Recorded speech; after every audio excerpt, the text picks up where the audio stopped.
സ്വയം പര്യാപ്തതയാണ്. അപ്പൊ അത് വളരെ പ്രധാനപ്പെട്ട ഒരു ഒരു ഒരു ഒരു ഒരു പിന്നെ കൺവെർജൻസ് ആണ് അവിടെ നടക്കുന്നത്. സുരക്ഷിതമായ ഭക്ഷണവും ഭക്ഷ്യസുരക്ഷയും ഒരുപോലെ പോവുക എന്ന് പറയുന്നത് വളരെ പ്രധാനപ്പെട്ട ഒരു കാര്യമാണ്. അപ്പൊ അതില് സുഭിക്ഷ കേരളം പരിപാടി അതിന്റെ ഭാഗമായി നമ്മൾ ഭക്ഷ്യ സ്വയം പര്യാപ്തതയിലേക്കും കേരളത്തെ പൊതുവായി നമ്മളൊരു കൺസ്യൂമർ സ്റ്റേറ്റ് എന്നതിൽ നിന്ന് മാറി നമ്മളൊരു പ്രൊഡക്ഷൻ സ്റ്റേറ്റ് എന്ന നിലയിലേക്ക് വരികയും കേരളത്തിന്റെ കാർഷിക സാധ്യതകളെ പരമാവധി ശാസ്ത്രീയമായ രീതിയിൽ നമ്മൾ വിപുലപ്പെടുത്തി ശക്തിപ്പെടുത്തി നമ്മുടെ സമ്പദ്ഘടനയുടെ മുഖ്യമായ ഒരു ഘടകമാക്കി കാർഷികാധിഷ്ഠിത മേഖലയെ മാറ്റുക എന്നുള്ളതാണ് ഇതിന്റെ ആത്യന്തികമായിട്ടുള്ള നമ്മുടെ ലക്ഷ്യം. ആ ലക്ഷ്യപൂർത്തീകരണത്തിന് വേണ്ടി സർക്കാർ മുന്നിൽ നിന്ന് പ്രവർത്തിക്കുകയും വിവിധ വകുപ്പുകളെ ഏകോപിപ്പിക്കുകയും കൃഷി വകുപ്പ് അതിന്റെ മുഖ്യമായ ചുമതല ഏറ്റെടുക്കുകയും തദ്ദേശ സ്വയംഭരണ സ്ഥാപനങ്ങൾ അതിന്റെ പ്രധാനപ്പെട്ട കാർമ്മികത്വം വഹിക്കുകയും ചെയ്തുകൊണ്ടാണ് ഈ പദ്ധതി നമ്മൾ നടപ്പാക്കുന്നത്. അതിൽ നമ്മുടെ ഗവേഷണ സ്ഥാപനങ്ങൾക്ക് മുഖ്യമായ പങ്കാണ് നമ്മൾ നൽകിയിരിക്കുന്നത്. അതുകൊണ്ടാണ് കൃഷി വകുപ്പ് മന്ത്രി എന്ന നിലയിൽ ആ കോവിഡ് കാലഘട്ടത്തിൽ തന്നെ കാർഷിക സർവകലാശാല വൈസ് ചാൻസലർ അടക്കമുള്ള പ്രധാനപ്പെട്ട ആളുകളെ മാത്രം വിളിച്ചുകൊണ്ട് തൃശൂർ രാമനിലയത്തിൽ ഒരു വിപുലമായ യോഗം ചേരുകയും സുഭിക്ഷ കേരളം പരിപാടിയിൽ നമ്മുടെ സർവകലാശാലയുടെ പങ്കിനെ സംബന്ധിച്ച് വളരെ വിശദമായി നമ്മൾ മണിക്കൂറുകളോളം ചർച്ച നടത്തിയിട്ടാണ് വിവിധ പരിപാടികൾ നമ്മൾ ആസൂത്രണം ചെയ്തത്. ഇതിൽ കാർഷിക സർവകലാശാലയുടെ റോൾ എന്ന് പറയുന്നത് കേവലം ഒരു ഗവേഷണ സ്ഥാപനം എന്ന നിലയിലുള്ള യാന്ത്രികമായ റോളിനെ പറ്റിയല്ല ഗവൺമെന്റ് ചിന്തിക്കുന്നത്. കാർഷിക സർവകലാശാല മാത്രമല്ല, വെറ്റിനറി സർവകലാശാലയും ഫിഷറീസ് സർവകലാശാലയും ഇക്കാര്യത്തിൽ ഒരുമിച്ച് പ്രവർത്തിക്കേണ്ടതുണ്ട്. അതായത് നമ്മുടെ തദ്ദേശ സ്ഥാപനങ്ങളും കൃഷി വകുപ്പും മൃഗസംരക്ഷണം, ക്ഷീരവികസനം, ഇറിഗേഷൻ ഡിപ്പാർട്ട്മെന്റ്, സഹകരണ ഡിപ്പാർട്ട്മെന്റ് എന്നിവ ഒരുമിച്ച് പ്രവർത്തിക്കുന്ന പോലെ തന്നെ കേരളത്തിലെ കാർഷിക സർവകലാശാല, വെറ്റിനറി യൂണിവേഴ്സിറ്റി, ഫിഷറീസ് സർവകലാശാലകൾ, അതോടൊപ്പം കേരളത്തിൽ പ്രവർത്തിച്ചു വരുന്ന കേന്ദ്ര ഗവൺമെന്റിന്റെ ഗവേഷണ സ്ഥാപനങ്ങളും കൂടി ചേർന്നുകൊണ്ടുള്ള ആ തലത്തിലുള്ള ഒരു കൺവെർജൻസ് കൂടി ഉണ്ടാകുമ്പോഴാണ് ഈ സുഭിക്ഷ കേരളം പരിപാടി നമ്മൾ ഉദ്ദേശിക്കുന്ന തരത്തിലുള്ള ഒരു സംയോജിത ഭക്ഷ്യസുരക്ഷാ പദ്ധതിയായിട്ട് ഇത് മാറുള്ളൂ. ഇതില് ഒരു പ്രധാനപ്പെട്ട കാര്യം ഭക്ഷ്യസുരക്ഷ മാത്രമാണ് എന്നല്ല ഉദ്ദേശിക്കുന്നത്. അതോടൊപ്പം തന്നെ നമ്മുടെ കേരളത്തിന്റെ തൊഴിൽ മേഖല എന്ന നിലയിലും കേരളത്തിന്റെ സാമ്പത്തിക മേഖല എന്ന നിലയിലും കേരളത്തിന്റെ മറ്റെല്ലാ മേഖലയുമായേക്കാൾ പ്രധാനപ്പെട്ട ഒരു മേഖല എന്ന നിലയിൽ കാർഷിക അനുബന്ധ അധിഷ്ഠിതമായിട്ടുള്ള മേഖലകളെ എങ്ങനെ ശാക്തീകരിക്കാൻ വേണ്ടി കഴിയും.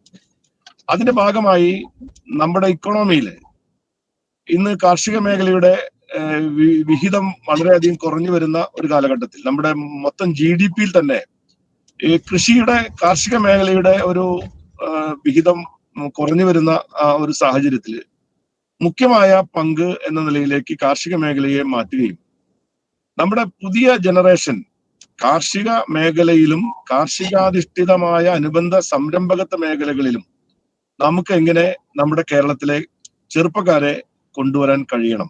നമ്മൾ ടൂറിസം മേഖലയെ പറ്റി പറയുന്ന പോലെ, വ്യവസായ മേഖലയെ പറ്റി പറയുന്നത് പോലെ, നമുക്ക് കാർഷിക മേഖലയുമായി ബന്ധപ്പെട്ടുകൊണ്ട് ന്യൂ ജനറേഷന് ആ മേഖലയിലെ പൊട്ടൻഷ്യൽ എന്താണെന്നുള്ളത് വളരെ വ്യക്തമായി അവർക്ക് ചൂണ്ടിക്കാണിച്ചു കൊടുക്കുകയും അവിടെ കേന്ദ്രീകരിക്കത്തക്ക വിധത്തിൽ ഉള്ള വിപുലമായ ഒരു പുനഃസംഘടന നമ്മുടെ കാർഷിക മേഖലയിൽ കൊണ്ടുവരാൻ ഉദ്ദേശിക്കുന്നുണ്ട്. ആ രീതിയിലുള്ള ഒരു മാറ്റമാണ് സുഭിക്ഷ കേരളം പരിപാടിയിലൂടെ കേരളത്തിൽ കൊണ്ടുവരുന്നത്. ഇവിടെ ഇന്ന് ചർച്ച ചെയ്യപ്പെടുന്ന വിഷയം ഭക്ഷ്യസുരക്ഷയുമായി ബന്ധപ്പെട്ട ഒരു സബ്ജക്റ്റാണ്. അപ്പൊ അതിൽ ഞാൻ പറഞ്ഞല്ലോ, നേരത്തെ കൃഷി ഡിപ്പാർട്ട്മെന്റ് നടപ്പാക്കി വരുന്ന വലിയൊരു പദ്ധതി എന്ന നിലയിൽ നമ്മുടെ കാർഷിക കേരളത്തിന്റെ വിപുലീകരണത്തിന് വേണ്ടി, സ്വയം പര്യാപ്തയ്ക്ക് വേണ്ടി നടത്തിയിട്ടുള്ള ഒരു പ്രധാനപ്പെട്ട പരിപാടിയായിരുന്നു ജീവനി എന്ന പ്രോഗ്രാം. ജീവനി എന്ന പരിപാടി ആണ് ഈ പരിപാടി തുടങ്ങുന്നതിന് മുമ്പ് സുഭിക്ഷ കേരളത്തിലേക്ക് ഇത് മുന്നോട്ട് വരുന്നതിന് അടിത്തറയായിട്ടുള്ളത് ജീവനി എന്ന് പറയുന്ന പരിപാടിയാണ്. ഞാനതവിടെ വിശദീകരിക്കാൻ കാരണം, ജീവനി എന്ന പരിപാടി സംസ്ഥാന കൃഷി ഡിപ്പാർട്ട്മെന്റ് ജനുവരി മാസം 1-ാം തീയതിയാണ് അതിന്റെ ഉദ്ഘാടനം ബഹുമാനപ്പെട്ട മുഖ്യമന്ത്രി വൈഗ വേദിയിൽ വെച്ച് നടത്തിയത് എന്ന് നിങ്ങൾക്ക് എല്ലാവർക്കും ഓർമ്മയുണ്ടാവും. അന്ന് നമ്മുടെ കൃഷി നമ്മുടെ ആരോഗ്യം എന്ന മുദ്രാവാക്യത്തിന്റെ അടിസ്ഥാനത്തിൽ നമ്മുടെ കേരളത്തെ സ്വയം പര്യാപ്തമാക്കാൻ വേണ്ടി നമ്മുടെ എല്ലാ വീടുകളിലും കൃഷി കൊണ്ടുവരിക, കൃഷി എന്നത് ഒരു വലിയ സാമൂഹ്യ ഉത്തരവാദിത്തമായിട്ടും വളരുക, കൃഷിയിലൂടെ സ്വയം പര്യാപ്തത കൈവരിക്കാൻ ഉതകുന്ന തരത്തിൽ നമ്മുടെ കാർഷിക മേഖലയിൽ കൊണ്ടുവരേണ്ട മാറ്റങ്ങൾ, അത് നമ്മുടെ ആരോഗ്യ മേഖലയിൽ എങ്ങനെ സ്വാധീനം ചെലുത്തുന്നു, അത് നമ്മുടെ കുടുംബങ്ങളിൽ, വ്യക്തികളിൽ, ഒരു വീടിന്റെ അല്ലെങ്കിൽ സമൂഹത്തിന്റെ ആരോഗ്യപരമായിട്ടുള്ള മാറ്റത്തിൽ കൃഷിയുടെ പ്രാധാന്യം എന്താണ്, തുടങ്ങിയ ഒരുപാട് കാര്യങ്ങൾ വെച്ചുകൊണ്ടാണ് നമ്മൾ ജീവനി പദ്ധതി ആവിഷ്കരിക്കുന്നത്. അങ്ങനെ ജീവനി പദ്ധതി ആവിഷ്കരിക്കുന്നതിന് മുമ്പ് തന്നെ കാർഷിക സർവകലാശാലയും നമ്മളെല്ലാവരും കൂടി ആരംഭിച്ച അഗ്രോ ഇക്കോളജിക്കൽ സോണുകളെ അടിസ്ഥാനപ്പെടുത്തിക്കൊണ്ട് സർവകലാശാല തന്നെ രൂപീകരിച്ച അതിന്റെ കാർഷിക മേഖലയിലെ പുനഃസംഘടനയുമായി ബന്ധപ്പെട്ടുകൊണ്ടുള്ള പരിപാടികൾ നമുക്ക് എല്ലാവർക്കും ഓർമ്മയുണ്ടാവും. അപ്പൊ അതില് നമ്മുടെ കേരളത്തിന്റെ അഗ്രോ ഇക്കോളജിക്കൽ സോണുകളും അഗ്രോ ഇക്കോളജിക്കൽ യൂണിറ്റുകളെയും അടിസ്ഥാനപ്പെടുത്തിക്കൊണ്ട് നമ്മുടെ പ്ലാനിങ്ങിൽ തന്നെ അതിന്റെ അടിസ്ഥാനത്തിലുള്ള മാറ്റങ്ങൾ വരുത്തിക്കൊണ്ടുള്ള പ്രവർത്തനം ആരംഭിക്കുന്നത് 2020-21 അപ്പൊ അതിന്റെ അടിസ്ഥാനത്തിൽ നമ്മുടെ കാർഷിക മേഖലയുടെ വളർച്ചയിൽ ഈ ഒരു വിഭജനം അടിസ്ഥാനപരമായി പ്രധാനപ്പെട്ട കാര്യമാണ്. അതിനെ അടിസ്ഥാനപ്പെടുത്തിക്കൊണ്ട് നമ്മൾ ഒരു ന്യൂട്രീഷ്യസ് അല്ലെങ്കിൽ ഒരു പോഷക തളിക നമ്മൾ കൃഷി ഡിപ്പാർട്ട്മെന്റും ആരോഗ്യവകുപ്പും കൂടി ഡിസൈൻ ചെയ്യുന്നുണ്ടായി. അതിൽ പ്രധാനമായിട്ടും നമ്മൾ കണ്ടത് ഓരോ അഗ്രോ ഇക്കോളജിക്കൽ സോണുകളിലും നമുക്ക് ആവശ്യമായിട്ടുള്ള ഭക്ഷ്യവസ്തുക്കൾ ഉൽപ്പാദിപ്പിക്കാൻ ഇങ്ങനെ കഴിയും. അതെന്താണ് അതിന്റെ ഡിസൈൻ എന്തായിരിക്കണം തുടങ്ങിയ വിപുലമായ ഒരു പരിപാടിയാണ്. അതിന്റെ അടിസ്ഥാനത്തിലാണ് നമ്മൾ അങ്ങനെ ഒരു പിന്നെ പോഷക തളിക എന്ന നിലയിൽ 5 മേഖലകളെ അടിസ്ഥാനപ്പെടുത്തിക്കൊണ്ടുള്ള പോഷക തളിക നമ്മൾ ഡിസൈൻ ചെയ്തു. ആ തളിക എന്ന് പറയുന്നത് ഓരോ പ്രദേശത്തും ലഭ്യമാകുന്ന നമ്മുടെ ഭക്ഷ്യവസ്തുക്കൾ, നമുക്ക് വേണ്ട പച്ചക്കറികൾ, ഇലവർഗ്ഗങ്ങൾ, കിഴങ്ങ് വർഗ്ഗങ്ങൾ, പാല്, മുട്ട, ഇറച്ചി, അങ്ങനെയുള്ള വസ്തുക്കൾ നമുക്ക് നമ്മുടെ പ്രദേശത്ത് തന്നെ ഉൽപ്പാദിപ്പിക്കാനുള്ള സാധ്യത എത്രമാത്രം ഉണ്ട് എന്നുള്ളതാണ്.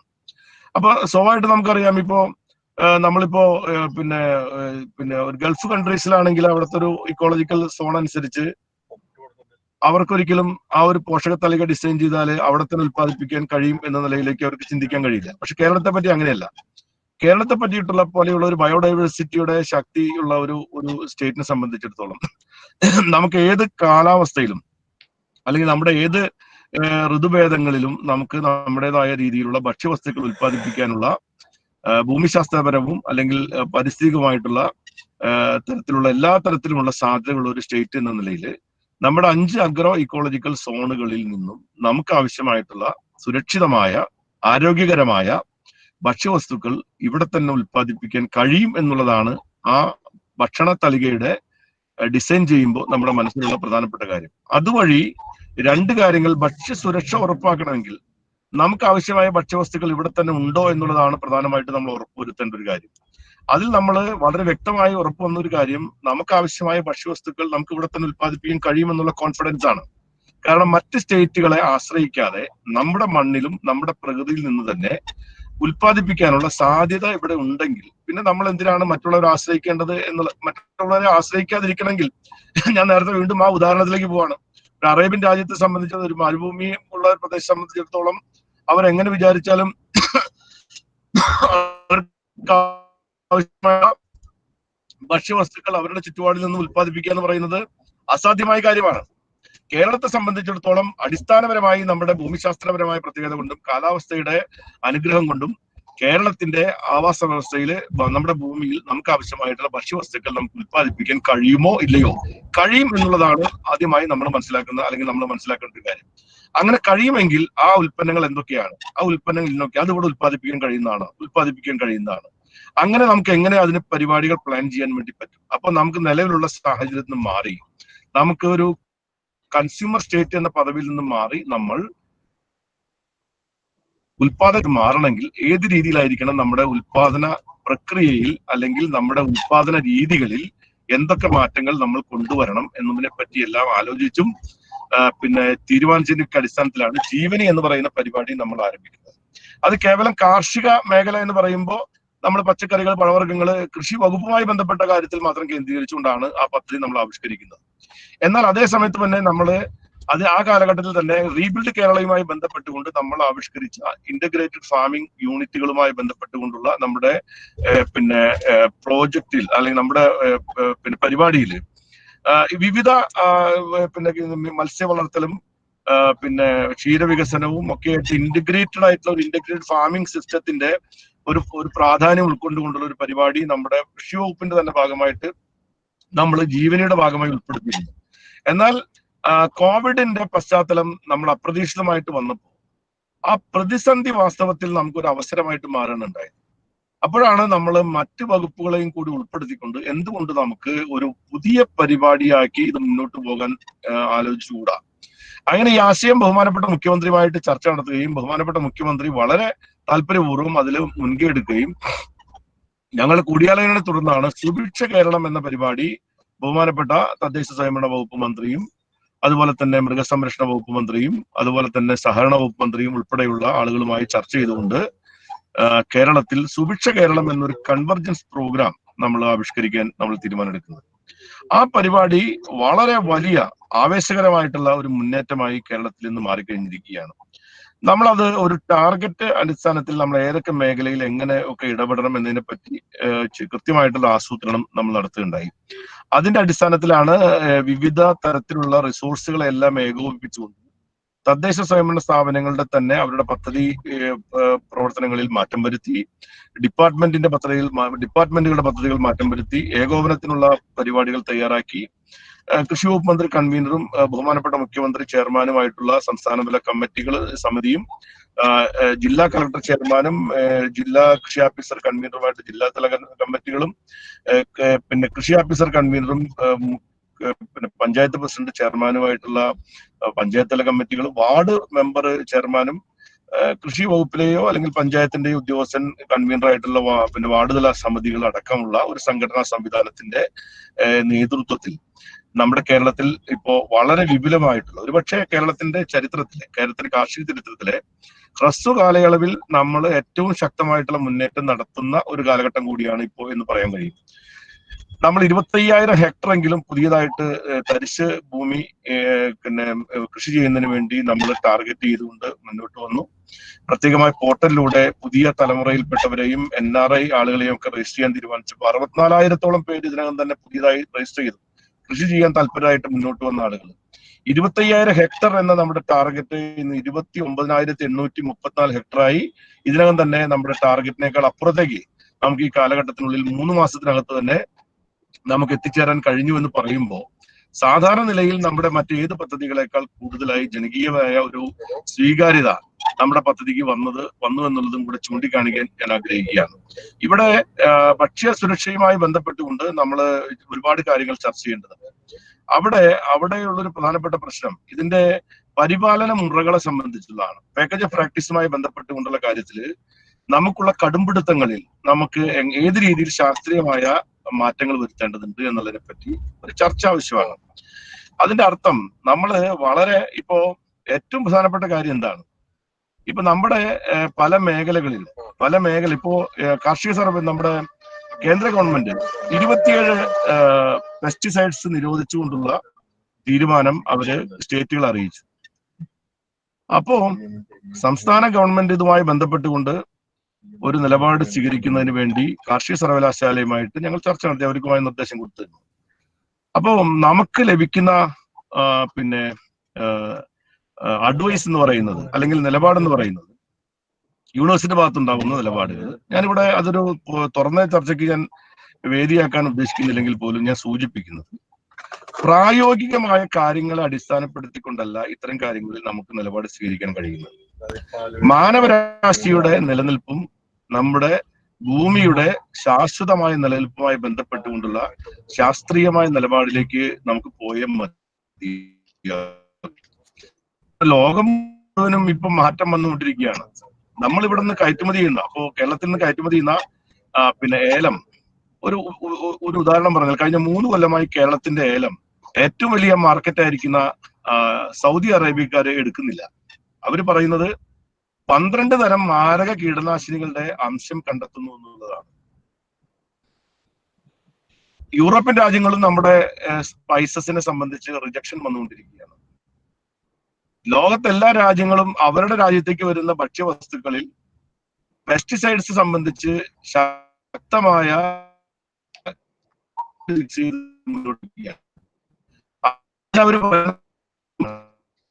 തന്നെയാണ്. അപ്പോ നമുക്ക് നമ്മുടെ ഉൽപാദനക്ഷമത തുടങ്ങിയവയുമായി ബന്ധപ്പെടുത്തിക്കൊണ്ട് നമുക്ക് ന്യൂ ജനറേഷൻ കീടനാശിനികളെ പറ്റിയല്ല നമുക്ക് ചർച്ച ചെയ്യേണ്ടത്. ന്യൂ ജനറേഷൻ കീടനാശിനികളെ പറ്റിയാണ് പല ശാസ്ത്രജ്ഞന്മാരും ഇപ്പോൾ ഗവൺമെന്റ് ഉപദേശിച്ചുകൊണ്ടിരിക്കുന്നത്. ഞാൻ ചോദിക്കുന്നത്, നമുക്ക് ന്യൂ ജനറേഷൻ ഒരു കീടനാശിനി എന്ന് പറയുന്നത് അതിന്റെ അടിസ്ഥാന സ്വഭാവത്തിന് മാറ്റം വരാതെ അതിന്റെ മാത്രയിൽ മാത്രം മാറ്റം വരുത്തിക്കൊണ്ട് ന്യൂ ജനറേഷൻ കീടനാശിനി എന്ന് പറയുന്നത് റെമഡി അല്ല. അത് പിന്നെ വേഷം മാറി വരുന്ന ഒന്ന് മാത്രമാണ്. അതിന് പകരം നമ്മുടെ ഗവേഷണ പ്രവർത്തനങ്ങളിൽ നമുക്ക് ജനങ്ങൾക്ക് ശാസ്ത്രീയമായ കാര്യങ്ങളെ പറഞ്ഞു കൊടുക്കാൻ പറ്റുള്ളൂ. ശാസ്ത്രത്തിന്റെ അടിത്തറയില്ലാത്ത കാര്യങ്ങളൊന്നും ആരെങ്കിലും പറയുന്നത് കേട്ടൊന്നും നമുക്ക് പറയാൻ പറ്റില്ല. അതിൽ പറയേണ്ട സർവകലാശാല തന്നെയാണ്. അതിലൊന്നും സംശയമില്ലാത്ത കാര്യമാണ്. അപ്പൊ അവിടെ ഏതെങ്കിലും തരത്തിലുള്ള താല്പര്യങ്ങൾക്ക് അനുസൃതമായിട്ടോ അല്ലെങ്കിൽ നമ്മുടെയൊക്കെ നമ്മൾ പഠിച്ചു വെച്ച കാര്യങ്ങൾ മാത്രമേ നമ്മൾ പാടുന്ന നിലയിലുള്ള ചില നിലപാടുകൾ, കടുംപിടുത്തങ്ങൾ ചില ആളുകളുടെ ഭാഗത്തുനിന്നുണ്ടാവുന്ന കാര്യം ഞാനിവിടെ ചൂണ്ടിക്കാണിച്ചു എന്ന് മാത്രമേ ഉള്ളൂ. ഏതായാലും ശരി, നമ്മുടെ സുരക്ഷിത ഭക്ഷണം എന്ന് പറയുന്നത് ജനങ്ങളുടെ അവകാശമാണ്. അത് ഭക്ഷ്യ സുരക്ഷയുടെ നമ്മൾ ഉൽപാദനക്ഷമത ഉൽപാദനം വർദ്ധിപ്പിക്കാൻ വേണ്ടി നമുക്ക് എന്തും ചെയ്യാം എന്നുള്ളതല്ല ഭക്ഷ്യസുരക്ഷയുടെ മാനദണ്ഡം അല്ലെങ്കിൽ പ്രവർത്തന രീതി എന്ന കാര്യത്തിൽ യാതൊരു സംശയവും വേണ്ട. നമുക്ക് ഉൽപാദനം വർദ്ധിപ്പിക്കാൻ പല മാർഗങ്ങളുണ്ട്. എന്നാൽ ഉൽപാദനക്ഷമത വർദ്ധിപ്പിക്കാൻ നമുക്ക് മാർഗങ്ങളുണ്ട്. പക്ഷെ നമ്മൾ ഉൽപ്പാദിപ്പിക്കുന്ന ഭക്ഷ്യവസ്തുക്കൾ അത് സുരക്ഷിതമായ ഭക്ഷണമാണ് എന്ന് ഉറപ്പുവരുത്താനും നമുക്ക് ഉത്തരവാദിത്വമുണ്ട് എന്നുള്ളത് ശാസ്ത്ര സമൂഹം മനസ്സിലാക്കിയിരിക്കേണ്ട ഒരു കാര്യമാണ്. അത് നമ്മുടെ ഒരു പൗരന്റെയും ഒരു സമൂഹത്തിന്റെയും അല്ലെങ്കിൽ ന്യൂ ജനറേഷന്റെ ഏറ്റവും അധികം അവർ ആഗ്രഹിക്കുന്ന ഒരു കാര്യം അതാണ്. അപ്പൊ അതുകൊണ്ട് ഇതിനുള്ള ഒരു കൺസേൺ ജനങ്ങൾക്കിടയിൽ ഉയർന്നു വരുന്നുണ്ട്. ഇതിനോട് മുഖം തിരിഞ്ഞു നോക്കാൻ നമുക്ക് ആർക്കും സാധ്യമല്ല. അപ്പോ അതിന്റെ അർത്ഥം ഇപ്പോ പിന്നെ നാച്ചുറൽ ഫാമിംഗ് എന്ന് പറയുന്ന ഒരു വാക്ക് കേൾക്കുമ്പോൾ തന്നെ തേരട്ടയുടെ മുമ്പിൽ തീക്കൊള്ളി കൊത്തിയതുപോലെ പുറംതിരിഞ്ഞു നിൽക്കുന്ന ചില ആളുകളുണ്ട്. എനിക്ക് മനസ്സിലാവാത്ത കാര്യം, അതിന്റെ വിമർശനങ്ങളെ നമുക്ക് ശക്തമായി തന്നെ അതിനെ പിന്നെ വിമർശനപരമായി തന്നെ സമീപിക്കണം എന്ന അഭിപ്രായക്കാരൻ തന്നെയാണ്. പക്ഷേ നമ്മൾ ഇതുവരെ അനുവർത്തിച്ചു വരുന്നതിൽ നിന്ന് ഒരു തരത്തിലും മാറാൻ നമ്മൾ തയ്യാറല്ല എന്ന നിലയിലേക്ക് നമ്മളും കടുംപിടുത്തം എടുത്തു കഴിഞ്ഞാൽ രണ്ട് കടുംപിടുത്തങ്ങൾ നമ്മുടെ സമൂഹത്തെ നശിപ്പിക്കും എന്നുള്ളതാണ് നമുക്ക് മനസ്സിലാക്കേണ്ട ഒരു കാര്യം. അതുകൊണ്ട് നമുക്ക് തീർച്ചയായിട്ടും കാർഷിക സർവകലാശാലയുടെ ഭാഗത്തു നിന്നും നമ്മുടെ ഭക്ഷ്യസുരക്ഷയും സുരക്ഷിത ഭക്ഷണവും എങ്ങനെ സംയോജിപ്പിച്ച് മുന്നോട്ട് കൊണ്ടുപോകാൻ കഴിയും. നമ്മുടെ ഫുഡ് സെക്യൂരിറ്റി എന്ന് പറയുന്നത് നമ്മുടെ ഇക്കോണമിയുമായി ബന്ധപ്പെട്ടുകൊണ്ട് നമുക്കൊരിക്കലും ഈ നമുക്ക് പിന്നെ ഉൽപാദനക്ഷമത കുറഞ്ഞുകൊണ്ടുള്ള ഒരു പരിപാടിയെ പറ്റി നമുക്ക് ചിന്തിക്കാൻ കഴിയില്ല. ഉൽപാദനം കുറച്ചു കൊണ്ടുവരാൻ കഴിയില്ല. എന്നാൽ ഇപ്പോൾ നമ്മൾ ഉൽപാദനത്തെ പറ്റി മാത്രം പിന്നെ നമ്മൾ ഉൽപാദനക്ഷമത വർദ്ധിപ്പിക്കുന്നതിന് വേണ്ടി മാത്രമല്ല ലോകം ചിന്തിച്ചുകൊണ്ടിരിക്കുന്നത്. ലോകം ഇപ്പൊ പല രീതിയിൽ മാറ്റം വരികയാണല്ലോ. നമുക്കിപ്പോ ഒരു ഉദാഹരണം പറഞ്ഞാൽ, ഇപ്പോ പിന്നെ A1 ഗ്രേഡ് മിൽക്കും A2 ഗ്രേഡ് മിൽക്കിനെ പറ്റിയും ചർച്ച ചെയ്യുന്ന കാലമാണിത്. ലോകത്ത് A2 ഗ്രേഡ് മിൽക്കാണ് വേണ്ടതെന്ന് യൂറോപ്യൻ രാജ്യങ്ങളിൽ ലോകം മുഴുവൻ പറഞ്ഞുകൊണ്ടിരിക്കുകയാണ്. A1 ഗ്രേഡ് മിൽക്ക് വേണ്ട എന്ന് പറയുന്നു. അപ്പൊ അതിനവർ പറയുന്ന കാര്യം എന്താണ്? A1 ഗ്രേഡ് മിൽക്കിനെ പറ്റി പറയുന്നത് അത് മനുഷ്യന്റെ ആരോഗ്യത്തിന് ദോഷമാണെന്ന് പറഞ്ഞുകൊണ്ട് ശാസ്ത്ര സമൂഹം തന്നെ നമ്മളോട് പറഞ്ഞുകൊണ്ടിരിക്കുകയാണ്. ഇത് വളരെ തെറ്റാണെന്ന് പറഞ്ഞുകൊണ്ടിരിക്കുന്നു. ലോകരാഷ്ട്രങ്ങൾ മുഴുവനും നിങ്ങൾ രാസ കീടനാശിനികൾ പ്രയോഗിക്കുന്ന ഭക്ഷ്യവസ്തുക്കൾ നിങ്ങൾക്ക് പിന്നെ ഭക്ഷ്യവസ്തുക്കൾ ഉപയോഗിക്കാൻ പാടില്ല എന്ന് ജനങ്ങളോട് പറഞ്ഞുകൊണ്ടിരിക്കുകയാണ്. കേന്ദ്ര ഗവൺമെന്റ് തന്നെ ലോകത്തിന്റെ വിവിധ രാഷ്ട്രങ്ങളിൽ കീടനാശിനികൾ നിരോധിച്ചുകൊണ്ടിരിക്കുന്നു. നമ്മുടെ സംസ്ഥാന രാജ്യവും കീടനാശിനി നിരോധിക്കുകയാണ്. അപ്പൊ ഈ പെട്ടെന്ന് കീടനാശിനി നിരോധിച്ചു കഴിഞ്ഞാൽ കൃഷിക്കാരെല്ലാവരും വെള്ളത്തിലാവും. എന്ത് ചെയ്യാൻ പറ്റും കൃഷിക്കാര്? അപ്പൊ അതിന് റെമഡി നമുക്ക് കണ്ടെത്താൻ നമുക്ക് കഴിയണം. അപ്പോ നമ്മൾ ഇത് വളരെ ഗുരുതരമായിട്ടുള്ള ഒരു സ്ഥിതിവിശേഷത്തിലേക്ക് നമ്മുടെ കാർഷിക മേഖല പോകുന്നുണ്ട് എന്നുള്ളത് നമ്മൾ കാണേണ്ട ഒരു കാര്യമാണ്. അതുകൊണ്ട് ഇത് ശാസ്ത്ര സമൂഹത്തിന്റെ ഹൃദയം കൈവെള്ളയിൽ വെച്ച് സംസാരിക്കുക എന്ന് പറയുന്നത് പോലെ നമ്മുടെ ചിന്തകളെ നമ്മുടെ കൈവെള്ളയിൽ വെച്ച് സംസാരിക്കേണ്ട സന്ദർഭമാണ്.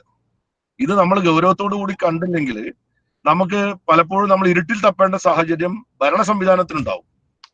അപ്പൊ നമ്മുടെ ആസൂത്രണ പിന്നെ ചെയ്യുന്ന ആൾക്കാരെ സംബന്ധിച്ചിടത്തോളം അവരെപ്പോഴും അവരെടുക്കുന്ന നിലപാടുകൾ വ്യത്യസ്തമായിരിക്കും. അപ്പൊ നമുക്ക് വളരെ ബുദ്ധിമുട്ടുണ്ടാക്കുന്ന കാര്യങ്ങളാണ്. അപ്പൊ ഇവിടെ ഇത്തരമൊരു സന്ദർഭത്തിൽ നമ്മുടെ കേരളത്തിന്റെ കാർഷിക മേഖലയുടെ പുനഃസംഘടന, ഇപ്പൊ നമ്മളിപ്പോ അഗ്രോ ഇക്കോളജിക്കൽ സോണുകളായി നമ്മൾ പിന്നെ കാർഷിക മേഖലയെ തരംതിരിച്ചിരിക്കുന്ന കാരണം എന്താണ്? നമ്മുടെ ഭൂമിയുടെ മണ്ണിന്റെ ആരോഗ്യം, അതിന്റെ വെള്ളത്തെ സംശീകരിക്കാനുള്ള അതിന്റെ പ്രത്യേകതകൾ, അതിന്റെ സ്വഭാവ സവിശേഷതകൾ, അതിന്റെ പിന്നെ സൂക്ഷ്മ മൂലകങ്ങളെയും സൂക്ഷ്മ ജീവികളെയും പിന്നെ നിലനിർത്താനുള്ള ആരോഗ്യകരമായ മണ്ണിന്റെ പ്രശ്നം, ഇത് പരിഹരിക്കാനും അല്ലെങ്കിൽ അതിനെ നിലനിർത്താനും ഉതകുന്ന തരത്തിലുള്ള പരിപാലന മുറകൾ ഉണ്ടാകണം എന്നുള്ളത് കൊണ്ട് തന്നെയാണ് നമ്മൾ അഗ്രോ ഇക്കോളജിക്കൽ സോണുകളെ പറ്റിയും അഗ്രോ ഇക്കോളജിക്കൽ യൂണിറ്റുകളെ പറ്റിയെല്ലാം സംസാരിക്കുന്നതും തീരുമാനം എടുക്കുകയും ചെയ്യുന്നു. അപ്പൊ അതിന് ഉതകുന്ന തരത്തിലുള്ള വളരെ ശാസ്ത്രീയ അടിത്തറയുള്ള പുതിയ കാലഘട്ടത്തിനനുസരിച്ച് അല്ലെങ്കിൽ പുതിയ കാലഘട്ടം ആവശ്യപ്പെടുന്നതിനനുസൃതമായിട്ടുള്ള മാറ്റങ്ങളിലേക്ക് നമ്മൾ പോയാൽ മതിയാകൂ. നമ്മുടെ മണ്ണ് മലീമസമായിരിക്കുന്നു, നമ്മുടെ വെള്ളം മലീമസമായിരിക്കുന്നു. ഇപ്പൊ വെള്ളത്തിന്റെ ഇപ്പോ ഒരു 50 നമ്മുടെ കേരളത്തിൽ ഉണ്ടായിരുന്ന മഴയെക്കാളും കുറവൊന്നുമല്ല എപ്പോഴും കിട്ടുന്ന മഴ. നമ്മുടെ 50 കൊല്ലം മുമ്പ് കേരളത്തിൽ കിട്ടിയ അതേ മഴ എപ്പോഴും കിട്ടുന്നുണ്ട്. വെള്ളത്തിന് കുറവുണ്ടായിട്ടില്ല, പക്ഷെ വെള്ളത്തിന്റെ ക്വാളിറ്റി കുറഞ്ഞു പോയിരിക്കുന്നു. ഇതൊരു പ്രധാനപ്പെട്ട ഘടകമാണ്. നമ്മൾ 50 കൊല്ലം മുമ്പ് നമ്മൾ കുടിക്കുന്ന വെള്ളം 50 കൊല്ലം മുമ്പ് ഒരു കിണറ്റിൽ നിന്നും വെള്ളം കോരി കുടിക്കാമായിരുന്നു. നമുക്ക് ഇപ്പൊ വെള്ളം കോരി കുടിക്കാൻ പറ്റില്ല, നമുക്ക് കുടിക്കാൻ ധൈര്യമില്ല. നമ്മുടെ ജലാശയങ്ങളിൽ ശുദ്ധമായ വെള്ളം വെള്ളത്തിന് ജലത്തിന്റെ ശുദ്ധത നഷ്ടപ്പെട്ടു പോയിരിക്കുന്നു. ക്വാണ്ടിറ്റി കുറഞ്ഞു പോകുന്നതിനേക്കാൾ ഉപരിയായി നമ്മുടെ വെള്ളത്തിന്റെ ശുദ്ധത നഷ്ടപ്പെട്ടിരിക്കുന്നു. എന്നാൽ മഴ അന്ന് പെയ്തിരുന്ന 3000 മില്ലിമീറ്റർ മഴ പെയ്യുമ്പോൾ നമ്മുടെ ഭൂഗർഭ ജലവിധാനം വളരെ മുകളിലായിരുന്നു. ഇപ്പൊ ഭൂഗർഭ ജലവിധാനം താഴേക്ക് പോയിരിക്കുന്നു. നമ്മുടെ മേൽമണ്ണാണ് ഭൂഗർഭ ജലവിധാനത്തെ നിർണ്ണയിക്കുന്നതിൽ പ്രധാനപ്പെട്ട കാര്യം. മണ്ണിന്റെ ആരോഗ്യം എന്ന് പറയുന്നത് മണ്ണിന്റെ ജലത്തെ സംശീകരിക്കാനുള്ള പിന്നെ അതിന്റെ കപ്പാസിറ്റിയും കൂടിയാണ്. അത് നഷ്ടപ്പെട്ടിരിക്കുന്നു. അപ്പൊ നമ്മുടെ പിന്നെ മണ്ണിൽ എന്ത് ചെയ്യണം, എന്ത് ചെയ്യാൻ പാടില്ല എന്നതിനെ പറ്റിയിട്ടുള്ള വളരെ വിദഗ്ധമായ, ശാസ്ത്രീയമായ, സസ്റ്റൈനബിൾ ആയിട്ടുള്ള അടുത്ത ജനറേഷനെ കൂടി പ്രൊട്ടക്ട് ചെയ്യാൻ കഴിയാവുന്ന തരത്തിലുള്ള പിന്നെ നിലപാടുകളിലേക്കും അതിന്റെ പരിപാലന മുറകളിലേക്കും നമുക്ക് പോയേ മതിയാകൂ. അപ്പോ അതുകൊണ്ട് നമുക്ക് നമ്മളിപ്പോ പ്ലാസ്റ്റിക് എന്ന് പറയുന്നത് നമ്മുടെ ശാസ്ത്രത്തിന്റെ പുതിയ കണ്ടുപിടുത്തമാണ്. നമ്മുടെ ശാസ്ത്രത്തിന്റെ കണ്ടുപിടുത്തമായിരുന്നു പ്ലാസ്റ്റിക് എന്ന് പറയുന്നത്.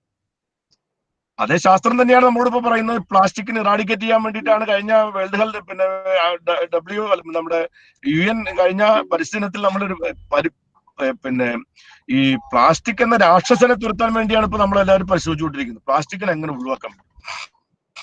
അതിന്റെ അർത്ഥം പ്ലാസ്റ്റിക് പൂർണ്ണമായിട്ട് നിരോധിക്കുക എന്നുള്ളതല്ല. നമ്മൾ ഇപ്പൊ ലോകപ്പോൾ അങ്ങോട്ട് എത്തിയിട്ടില്ല. പക്ഷെ പ്ലാസ്റ്റിക് വേണ്ട എന്ന നിലയിലേക്ക് നമ്മൾ എത്തിയിരിക്കുന്നു. അപ്പൊ ഒരു ശാസ്ത്രം തന്നെ ഒരു കാലഘട്ടത്തിൽ നമ്മളോട് പറയുന്നു പ്ലാസ്റ്റിക്കിനെ പറ്റിയുള്ള കണ്ടുപിടുത്തം നമ്മുടെ രാജ്യത്തിന്റെ വികസനത്തിൽ വലിയ പങ്ക് വഹിക്കുമ്പോൾ തന്നെ പിന്നീട് അത് നമുക്ക് ഉണ്ടാക്കുന്ന പ്രതിസന്ധി എവിടെ എത്തി എന്നുള്ളതാണ്. അതോടൊപ്പം തന്നെ കാർഷിക രംഗത്തുണ്ടാകുന്ന ഒരു കാര്യം, നമ്മുടെ ഡൈവേഴ്സിറ്റി നമുക്ക് നഷ്ടപ്പെട്ടു പോകുന്നുണ്ടോ? ഏറ്റവും പ്രധാനപ്പെട്ട കാര്യം നമ്മുടെ ഡൈവേഴ്സിറ്റി ഒരു പ്രധാനപ്പെട്ട ഘടകമാണ്. നമ്മള് ഒരു നെല്ലിക്ക എന്ന് പറയുമ്പോൾ ഇന്ന് നമുക്ക് വലിയ നെല്ലിക്ക കിട്ടുന്നുണ്ട്. വലിയ നെല്ലിക്ക നമുക്ക് ലഭ്യമാണ്. വലിയ അളവിൽ നമുക്ക് നെല്ലിക്ക ഉൽപ്പാദിപ്പിക്കാൻ കഴിയുന്നുണ്ട്. പക്ഷെ നേരത്തെ നമ്മുടെ നാട്ടിലുള്ള ഒരു നെല്ലിക്കയിൽ ഉണ്ടാകുന്ന വൈറ്റമിൻ സി ഈ ഒരു വലിയ നെല്ലിക്കയിൽ ഉണ്ടോ?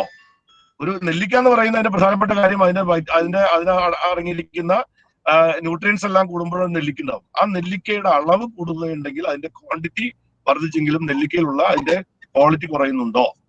അപ്പോ നമുക്ക് വളരെ ന്യൂട്രീഷ്യസ് ആയ നിലയിലുള്ള നമ്മുടെ ഭക്ഷ്യവസ്തുക്കളെ പറ്റി നമ്മൾ ചിന്തിക്കുമ്പോൾ നമുക്ക് ചിന്തിക്കേണ്ടതായിട്ടുള്ള ഒരുപാട് കാര്യങ്ങൾ നമ്മുടെ മുമ്പിലുണ്ട്.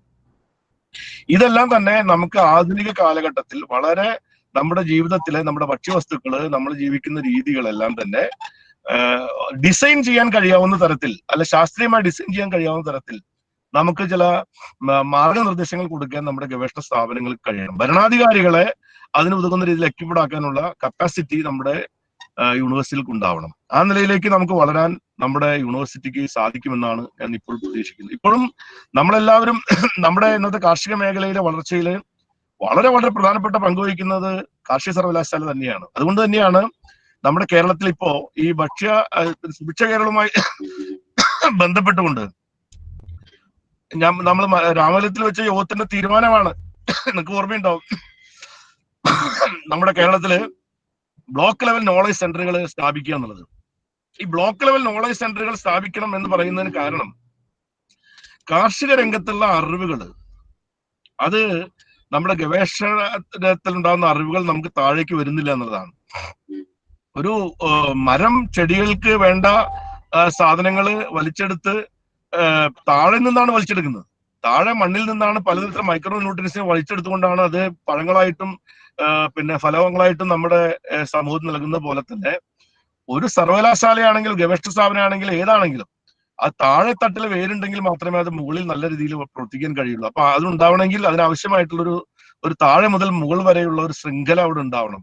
ആ ശൃംഖലയുടെ സ്ഥാപനമാണ് വാസ്തവത്തിൽ നമ്മൾ ബ്ലോക്ക് ലെവൽ നോളജ് സെന്ററിലൂടെ നമ്മളിവിടെ ഉണ്ടാക്കിയിരിക്കുന്നത്. നിങ്ങൾക്കറിയാം, ബ്ലോക്ക് ലെവൽ നോളജ് സെന്റർ എന്ന് പറയുമ്പോൾ നമ്മുടെ കൺസെപ്റ്റ് എന്താണ്? നമ്മുടെ കാർഷിക സർവകലാശാല കൃഷി ഡിപ്പാർട്ട്മെന്റ്, അഡ്മിനിസ്ട്രേഷൻ എന്നാൽ കൃഷി ഡിപ്പാർട്ട്മെന്റ്. സർവകലാശാല എന്ന് പറയുന്നത് അറിവിന്റെ അല്ലെങ്കിൽ നോളജിന്റെ ഒരു കേന്ദ്രം എന്നല്ല. സർവകലാശാല, അതിന്റെ കേന്ദ്രങ്ങൾ, അതിന്റെ ഗവേഷണ സ്ഥാപനങ്ങൾ മുകളിൽ, താഴെ നമ്മുടെ ജില്ലാ തലത്തിലുള്ള നമ്മുടെ കൃഷി വിജ്ഞാന കേന്ദ്രങ്ങൾ, അതിന്റെ പ്രവർത്തനങ്ങളുടെ വിപുലീകരണം അനിവാര്യമാണ്. അത് കഴിഞ്ഞാൽ നമുക്ക് താഴേക്കുള്ള വിജ്ഞാന വ്യാപനത്തിന്റെ സാധ്യതകൾ എന്ന് പറയുന്നത് വളരെ കുറഞ്ഞിരിക്കുന്നു എന്നുള്ളതുകൊണ്ടാണ് ബ്ലോക്ക് ലെവലിൽ നമുക്ക് കൃഷി വിജ്ഞാന കേന്ദ്രങ്ങൾ വരുന്നു, ബ്ലോക്ക് ലെവൽ കാർഷിക വിജ്ഞാന കേന്ദ്രങ്ങൾ വരുന്നു. അതോടനുബന്ധിച്ച് നമ്മൾ ആരംഭിച്ചിരിക്കുന്ന കൃഷി പാഠശാല എന്ന് പറയുന്നത് കാർഷിക മേഖലയുമായി ബന്ധപ്പെട്ടുകൊണ്ട് നമ്മുടെ അറിവുകളെ ജനകീയവൽക്കരിക്കുന്നതിന് വേണ്ടി നമ്മൾ നടത്തുന്ന ഒരു പ്രവർത്തനത്തിന്റെ ഭാഗമായിട്ടാണ് നമ്മൾ കൃഷി പാഠശാല എന്ന പരിപാടി കൃഷിഭവന്റെ ഭാഗമായി സ്ഥാപിക്കപ്പെട്ടിരിക്കുന്നത്. ഇതിനെ ശാക്തീകരിക്കാൻ സ്വാഭാവിക കൃഷി പാഠശാല വെറുതെ നിൽക്കില്ല. കൃഷി പാഠശാല നിൽക്കണമെങ്കിൽ അതിനൊരു ലിങ്ക് ഉണ്ടായിരുന്നു. അതാണ് കൃഷി അഗ്രോ നമ്മുടെ അഗ്രികൾച്ചർ നോളജ് സെന്ററുകൾ നമ്മൾ ബ്ലോക്കിൽ തീരുമാനിക്കുന്നത്. അതിന്റെ മുകൾ വരെയുള്ള തട്ട്, താഴെ അതിനേക്കാൾ താഴെ വേണമെങ്കിൽ നമുക്കിപ്പോ കർഷക സഭകളുണ്ട്. ഇപ്പൊ നമുക്ക് വാർഷികമായി കൂടുന്ന കർഷക സഭകൾ, അതിനെ നമുക്ക് കൊണ്ട് വിലയിരുത്താൻ കഴിയും. അപ്പൊ താഴെ തട്ട് വരെയുള്ള ഒരു കാർഷിക വിജ്ഞാന വ്യാപന ശൃംഖല സ്ഥാപിക്കുക എന്ന് പറയുന്ന ഒരു ദൗത്യം നമ്മൾ കാർഷിക സർവകലാശാലയുടെയും കൂടെ നേതൃത്വത്തിൽ സുഭിക്ഷ കേരളത്തിന്റെ ഭാഗമായി കേരളത്തിൽ നമ്മൾ സൃഷ്ടിച്ചു എന്ന് പറയുന്നത് അത് വിപ്ലവകരമായിട്ടുള്ള ഒരു മുന്നേറ്റമാണ് കാർഷിക രംഗത്ത്. ഈ ഒരു ശൃംഖലയിലൂടെ നമുക്ക് വളരെ പെട്ടെന്ന് തന്നെ നമ്മുടെ അറിവുകളെ, ബന്ധങ്ങളെ പെനിട്രേറ്റ് ചെയ്ത് താഴെ വരെ കൊണ്ടുവരാൻ കഴിയും. കൃഷിക്കാരുമായിട്ടുള്ള നമ്മുടെ പൊക്കിൾക്കൊടി ബന്ധത്തെ പുനഃസ്ഥാപിക്കാനും അത് ശക്തിപ്പെടുത്താനും നമുക്ക് കഴിയും. അതുവഴി കാർഷിക സർവകലാശാലയുടെ പ്രവർത്തനങ്ങളെ കൂടുതൽ ജനകീയവൽക്കരിക്കുക എന്നുള്ളതാണ്. നമ്മൾ ദന്തഗോപുരങ്ങളിലാണ് ഉദ്യോഗസ്ഥന്മാരും ഉദ്യോഗസ്ഥ പ്രമുഖന്മാരും ശാസ്ത്രജ്ഞന്മാരും എന്ന് പറയുന്ന ഒരു പരാതി സ്വാഭാവികമായിട്ടുണ്ടാവും. അത് പലപ്പോഴും അത് അർദ്ധസത്യങ്ങളും ചിലത് വസ്തുതകളൊക്കെയാണ്. പക്ഷേ നമുക്ക് അതിനെ മാറ്റം വരുത്തണമെങ്കിൽ പ്രായോഗികമായി ഭരണപരമായി തന്നെ മാറ്റം വരുത്തിയാലേ അത് മാറുകയുള്ളൂ. അതങ്ങനെയാണ് അതിന്റെ രീതി. അപ്പൊ ഭരണപരമായ രീതിയിൽ അതിന് മാറ്റം വരുത്താനുള്ള ഒരു ചുവടുവെപ്പാണ് സുഭിക്ഷ കേരളത്തിന്റെ ഭാഗമായിട്ടുള്ള ഈ പ്രവർത്തനം. അതോടൊപ്പം തന്നെ കൺവർജൻസ്, ഈ 3-4 ഡിപ്പാർട്ട്മെന്റ് ഒരുമിപ്പിക്കാൻ വേണ്ടി തീരുമാനിച്ചതും ഇതിന്റെ ഭാഗമായിട്ടാണ്. ഇപ്പൊ നമ്മുടെ കാർഷിക സർവകലാശാല എന്ന് പറയുന്ന ഒരു കാലഘട്ടത്തില് വെറ്റിനറി യൂണിവേഴ്സിറ്റികളും അല്ല വെറ്റിനറി വിഷയങ്ങളും ഫിഷറീസ് വിഷയവും ഒക്കെ കൂടി ചേരുന്ന യൂണിവേഴ്സിറ്റി ആയിരുന്നു. നമ്മുടെ കേന്ദ്രത്തിലെ പിന്നെ കൃഷി വകുപ്പ് എന്ന് പറഞ്ഞാൽ കൃഷി, മൃഗസംരക്ഷണം, ഫിഷറീസ്, ഇറിഗേഷൻ കൂടി ഒരുമിച്ച് ആണ് അവിടെ ആ കാര്യങ്ങളെല്ലാം നടക്കുന്നത്.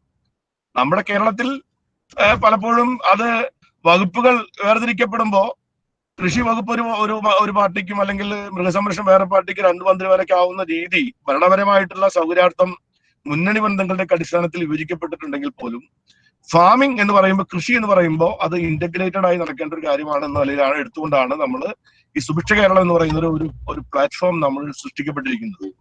ഇത് നമുക്ക് ഗവേഷണ മേഖലയിൽ ഉണ്ടാവണം. അതാണ് ഞാൻ നേരത്തെ സൂചിപ്പിച്ചത്. നമ്മുടെ കാർഷിക സർവകലാശാല, ഞാൻ കാർഷിക സർവകലാശാലയിൽ നിന്ന് വെറ്റിനറി യൂണിവേഴ്സിറ്റി വേർതിരിക്കുന്നതോട് എനിക്ക് യോജിപ്പുണ്ടായിരുന്നില്ല വ്യക്തിപരമായി. ഞാൻ ഇപ്പോഴും യോജിക്കുന്ന ആളല്ല. അതിന് പിന്നെ യൂണിവേഴ്സിറ്റികളെ വിഭജിക്കുക എന്ന് പറയുന്നത് നമ്മുടെ അത് തന്നെ ഒരു ലോബിയായി നടക്കുന്ന ഒരു വിഭാഗം നമ്മുടെ കാലത്ത് എല്ലാ കാലത്തുണ്ട്. എല്ലാ യൂണിവേഴ്സിറ്റി ഇപ്പോ കാർഷിക സർവകലാശാല തന്നെ ഇനിയിപ്പോ വീണ്ടും വിഭജിക്കാൻ വേണ്ടി നാളെ ചിലപ്പോൾ വീണ്ടും ഒരു ആവശ്യങ്ങൾ ഉന്നയിച്ചു വരാം. അത് പല താല്പര്യങ്ങളാണ്. പക്ഷെ ഞാൻ ആ താല്പര്യത്തെ പറ്റി ഒന്നും പറയുന്നില്ല. ഇത് നമുക്ക് അത് എന്തോ ആയിക്കൊള്ളട്ടെ, നമ്മൾ 3 യൂണിവേഴ്സിറ്റി ആയത് നമുക്ക് ഗുണത്തിനാണെന്ന് വിചാരിച്ച് നമുക്ക് മുന്നോട്ട് പോകാൻ മാത്രമേ കഴിയുള്ളൂ. ഏതായാലും നമുക്ക് അത്തരം സർവകലാശാലകൾക്കിടയിലും ഒരു കൺവർജൻസ് ആവശ്യമാണ്. കാർഷിക സർവകലാശാലയുടെയും അതുപോലെ തന്നെ കൃഷി പിന്നെ വെറ്ററി യൂണിവേഴ്സിറ്റിയുടെയും ഫിഷറീസ് ഡിപ്പാർട്ട്മെന്റിന്റെയും കൺവർജൻസ് വളരെ പ്രധാനപ്പെട്ടതാണ്. ബഹുമാനപ്പെട്ട മുഖ്യമന്ത്രി കഴിഞ്ഞ ദിവസം പറഞ്ഞു നമ്മുടെ ഒരു കൃഷി എങ്ങനെയാണ്. മത്സ്യകൃഷി, നമുക്ക് നേരത്തെ മത്സ്യം ഉത്പാദിപ്പിക്കുക എന്ന് പറയുന്നത് നമ്മുടെ ശീലമല്ല. പണ്ട് കാലത്ത് നമ്മുടെ പാടങ്ങളിലും തോടുകളിലും ഒക്കെ സ്വാഭാവികമായിട്ടുണ്ടാവുന്ന മീൻ നമ്മൾ പിടിക്കുന്നു, അല്ലെങ്കിൽ കടലിൽ നിന്ന് മീൻ പിടിക്കുന്നു, പുഴയിൽ നിന്ന് മീൻ പിടിക്കുന്നു. അത് സ്വാഭാവികമായിട്ടുണ്ടാവുന്ന രീതി അതാണ്. പിന്നെ മീൻ വളർത്തലുണ്ടായിരുന്നു. പക്ഷെ മീൻ നമ്മുടെ വീട്ടിൽ ഓരോരുത്തരും വളർത്തുക എന്ന് പറയുന്ന ശീലം നമ്മൾ വളരെ വളരെ കുറവാണ്. ഇപ്പൊ അങ്ങനെയല്ല. ഓരോ വീട്ടിൽ ആവശ്യമായിട്ടുള്ള ശുദ്ധമായ മീൻ നമുക്ക് നമ്മുടെ വീട്ടിൽ ഉണ്ടാക്കണം എന്ന നിലയിലേക്ക് മീൻ വളർത്തലിനെ പറ്റി നമ്മൾ കൊണ്ടുവരുന്നുണ്ട്. പാല്, മുട്ട എല്ലാം നമ്മുടെ വീട്ടിൽ ഉണ്ടാക്കിയെടുക്കേണ്ടതുണ്ട്. അപ്പോ നമുക്ക് വളരെ 25 കൊല്ലം പിറകിലേക്ക് പോയി കഴിഞ്ഞാൽ നമ്മൾ ഓർക്കേണ്ട ഒരു കാര്യം എന്താണെന്ന് വെച്ചാല്, ഇതൊക്കെ നമ്മുടെ നാട്ടിൽ ഉണ്ടായിരുന്ന കാര്യമല്ലേ. മത്സ്യം മാറ്റി നിർത്തി കഴിഞ്ഞാല് മുട്ട നമ്മുടെ വീട്ടിൽ ഉണ്ടായിരുന്നില്ലേ, പാലും നമ്മുടെ വീട്ടിൽ ഉത്പാദിപ്പിച്ചിരുന്നല്ലേ. ഇതെപ്പോഴാണ് മാറിയത്? ഇപ്പൊ കേരളത്തെ സംബന്ധിച്ചിടത്തോളം പാൽ ഉൽപ്പാദിപ്പിക്കാനും, മുട്ട ഉൽപ്പാദിപ്പിക്കാനും, ഇറച്ചി ഉൽപ്പാദിപ്പിക്കാനും, പച്ചക്കറി ഉൽപ്പാദിപ്പിക്കാനും, ധാന്യങ്ങൾ ഉൽപ്പാദിപ്പിക്കാനും ആരും തന്നെ പുതിയതായി പഠിപ്പിച്ചു കൊടുക്കേണ്ട കാര്യമില്ല. നമുക്ക് അറിയാവുന്ന കാര്യമായിരുന്നു. നമുക്ക് പക്ഷെ സംഭവിച്ചത് എന്താണ്? നമ്മുടെ കാർഷിക രംഗത്ത് ഇപ്പോൾ നെല്ലിന്റെ കാര്യത്തിൽ നമ്മൾ വളരെ പിറകെ പോയി. നെല്ല് മാത്രമല്ലല്ലോ നമ്മുടെ കേരളത്തിൽ ഉൽപ്പാദിപ്പിച്ചിരുന്നത്. നമ്മുടെ കേരളത്തിന്റെ മില്ലറ്റ്സ് എവിടെ പോയി? മില്ലറ്റ്സ്, നമ്മുടെ മില്ലറ്റ്സിനെ പറ്റിയിട്ടുള്ള ഒരു ഗവേഷണം പോലും വേണ്ട വിധത്തിൽ നമ്മുടെ യൂണിവേഴ്സിറ്റികൾ നടക്കുന്നുണ്ടോ? നമ്മുടെ മില്ലറ്റ്സിന്റെ വികസനവുമായി ബന്ധപ്പെട്ടുകൊണ്ട് ഈ ഗവൺമെന്റ് വന്ന ശേഷം നടത്തിയിട്ടുള്ള ഒരു മുൻകൈ പ്രവർത്തനം അല്ലാതെ അതിന്റെ മുൻകാലങ്ങളിൽ ഒരു 2 പതിറ്റാണ്ട് എടുത്തു കഴിഞ്ഞാൽ നമ്മുടെ ഗവൺമെന്റിന്റെ അജണ്ടയിൽ ഇല്ലെങ്കിലും നമ്മുടെ ഗവേഷണ സ്ഥാപനങ്ങളുടെയെങ്കിലും അജണ്ടകളിൽ അത് വരേണ്ടതായിരുന്നില്ലേ? അപ്പോ അതിന്റെ അർത്ഥം നമ്മുടെ കേരളത്തിലുണ്ടായിരുന്ന നമ്മുടെ ധാന്യങ്ങളുടെ ഒരു വലിയ ശൃംഖല തന്നെ മുറിഞ്ഞുപോയി നമ്മുടെ കേരളത്തിൽ. അങ്ങനെ പലതും മുറിഞ്ഞു പോയിട്ടുണ്ട് നമ്മുടെ നാട്ടിൽ. ഇപ്പൊ നമ്മുടെ നാട്ടിലെ ഇപ്പോ പയറുവർഗ്ഗങ്ങള്, നമ്മൾ എത്രമാത്രം കൃഷി ചെയ്തിരുന്ന പയറുവർഗ്ഗങ്ങള്, നമ്മുടെ പാടശേഖരങ്ങളിലെല്ലാം ധാരാളമായി പയറും എള്ളും കൃഷി ചെയ്തിരുന്ന നാടല്ലേ കേരളം. അപ്പൊ നമ്മളൊന്നും പുതിയതായിട്ട് കൊണ്ടുവരേണ്ടതില്ല.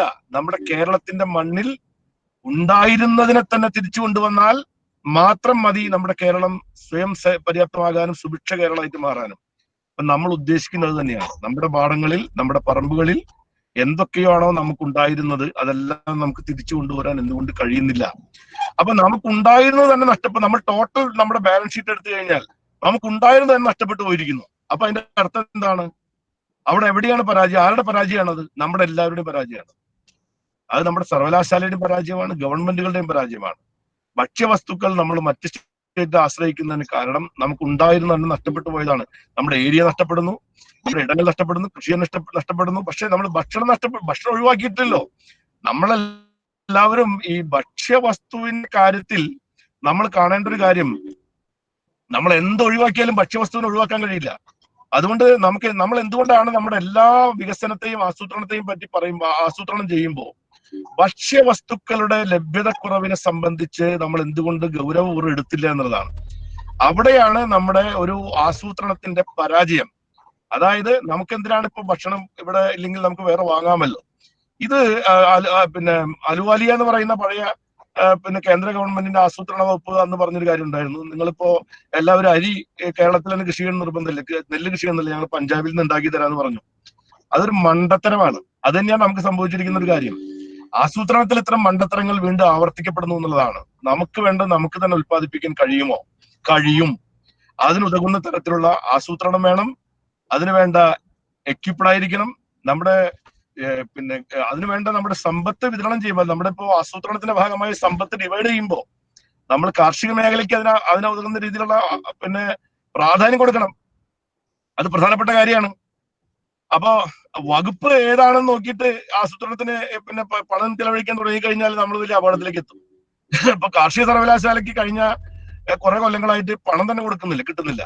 അപ്പോ കാർഷിക സർവകലാശാലയുടെ ഗവേഷണ പ്രവർത്തനങ്ങൾക്ക് പണം കിട്ടാണ്ടിരുന്നുള്ള സ്ഥിതി എന്തായിരിക്കും? മറ്റു യൂണിവേഴ്സിറ്റിയിൽ പണം കിട്ടാതിരിക്കുന്നതിനേക്കാൾ അപകടമല്ലേ? ഇപ്പൊ നമുക്കിപ്പോ ഒരു കൊല്ലം ഇപ്പോ ഈ വർഷത്തെ അധ്യയന ദിവസം ഓൺലൈനാക്കി, ഒരു കുഴപ്പമില്ല. ഭക്ഷണം ഓൺലൈൻ വഴി കിട്ടുമോ? ഭക്ഷണം ഓൺലൈനാക്കാൻ കഴിയില്ല. അതായത് കാർഷിക ഇപ്പൊ നമുക്ക് പിന്നെ ഇപ്രാവശ്യത്തെ ഊണ് ഓൺലൈൻ വഴി നമുക്ക് കിട്ടുന്ന പരിപാടി ഇല്ലല്ലോ. അപ്പോ മറ്റെന്തും ഓൺലൈനാക്കിയാലും ഭക്ഷ്യവസ്തുക്കൾക്ക് ഓൺലൈനാക്കാൻ കഴിയില്ല. അപ്പൊ കാർഷിക സർവകലാശാല, കാർഷിക മേഖല, മൃഗസംരക്ഷണം, മത്സ്യബന്ധനം ഉൾപ്പെടെയുള്ള ഭക്ഷ്യാധിഷ്ഠിതമായിട്ടുള്ള നമ്മുടെ മേഖലകൾക്ക് അടിസ്ഥാനപരമായ ഊന്നൽ നൽകുന്ന വികസന പ്രവർത്തനങ്ങളുടെ പിന്നെ ആസൂത്രണ പരിപാടികളും കൂടെ നമുക്ക് ഉണ്ടാകേണ്ടതുണ്ട്. ആ രീതിയിൽ നമുക്ക് മുന്നോട്ട് പോകാൻ കഴിയണം എന്നുള്ളതാണ് സംസ്ഥാന ഗവൺമെന്റ് ഇപ്പൊ കണ്ടിട്ടുള്ള ഒരു കാര്യം. അതിന്റെ അടിസ്ഥാനത്തിൽ വളരെ വലിയ മാറ്റമാണ് കേരളത്തിൽ കൊണ്ടുവരാൻ സംസ്ഥാന ഗവൺമെന്റ് നടപ്പാക്കി വരുന്ന ഈ പരിപാടിയിലൂടെ ചെയ്യുന്നത്. ഇതിൽ കാർഷിക സർവകലാശാല അതിൻ്റെതായ ഉത്തരവാദിത്വം ഏറ്റെടുക്കാൻ ഇപ്പൊ തയ്യാറായി വന്നു എന്നുള്ളത് വളരെ വളരെ ആഹ്ലാദകരമായ കാര്യമാണ്.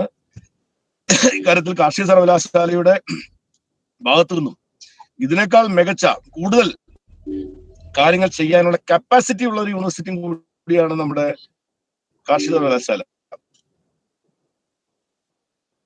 ആ രീതിയിലും എന്നുകൂടി ആശംസിച്ചുകൊണ്ട് ഞാൻ ഈ webinar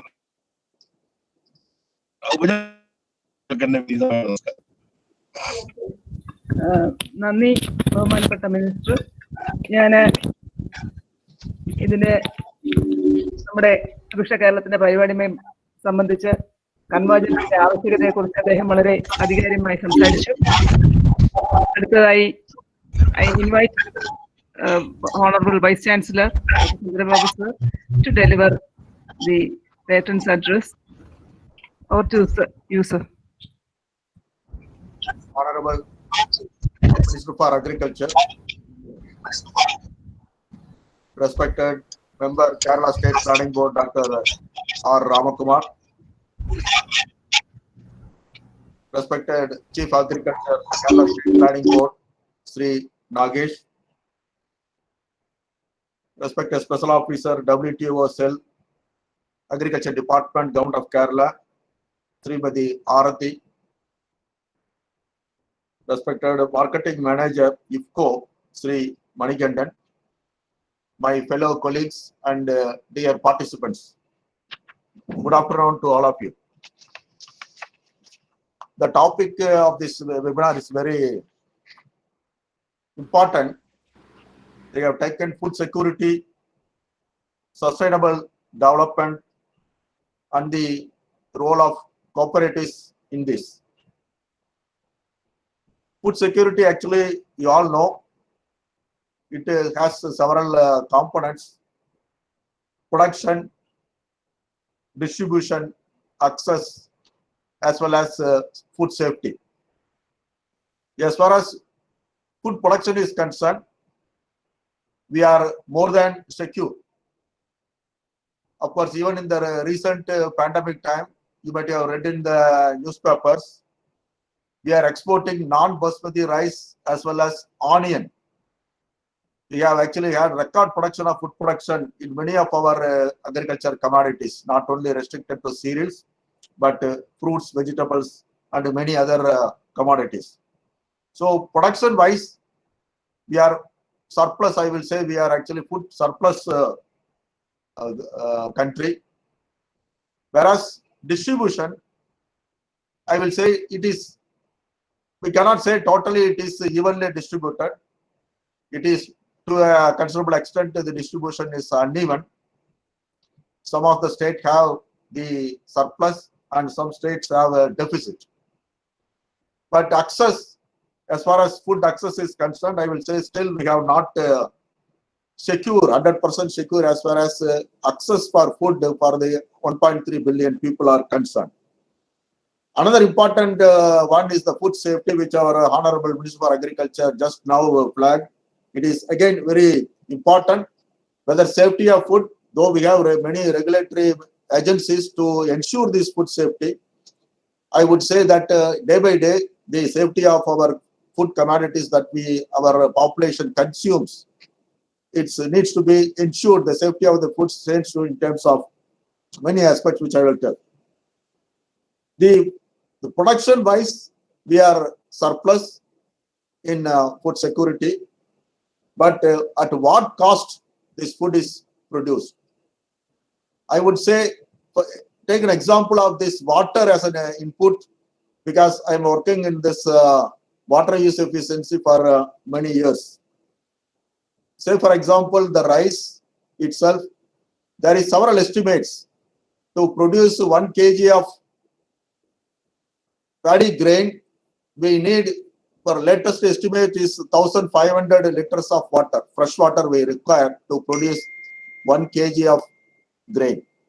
So you can imagine what will the virtual cost of this water to produce so much, more than 1 million tons of rice every year, every season we are producing in the country.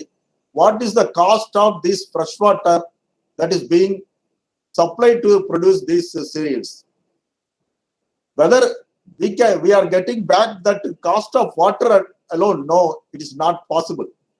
In addition to that, we are providing many inputs, fertilizers, pesticides, other agrochemicals, growth hormones, etc.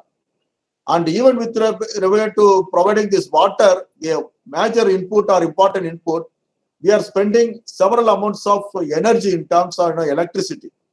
Many of our states are providing free electricity for our farming community, but there is a huge cost attached to this electricity. And what is the cost of groundwater depletion? And added contamination of this groundwater into this. So the production wise, whether the what we produce food, is it sustainable? That is a big question, which of course I will expect Dr. Ramakumar and economists to actually I wish to learn from them. Or the food sufficiency or surplus that we have reached today is sustainable over years. At least from the water input wise, whatever literature I read from my colleagues here as well as in Wageningen and etc., I think it is not sustainable even in the near future. And another one which I want to say, with many other aspects, during the pandemic, transport, distribution I was talking about, many of our major cereals are produced in certain pockets of our country. You take Punjab, Haryana, Andhra Pradesh, wherever the water is available, we are actually producing. And that is being distributed across the country through various rail and also road transport. Again, what is the cost of this transport? We are spending fuel. What is the cost of that fuel? So, and again, once you distribute that, then you are actually spending huge cost on the storage of these food grains. Again, a cost is attached to that. So whether the food security, what we are actually achieved today, even now it is sustainable. Whether this can go like this in the years to come with increasing population, which we need to feed. So when I say even today's food production, I think we have not worked out the cost which is going into several of these aspects. And today the pandemic also actually opened our eyes. Is it enough? The food which is the major cereals, the calorifically our food production is still now it is based on calorific needs. We have not producing the food based on nutritional needs.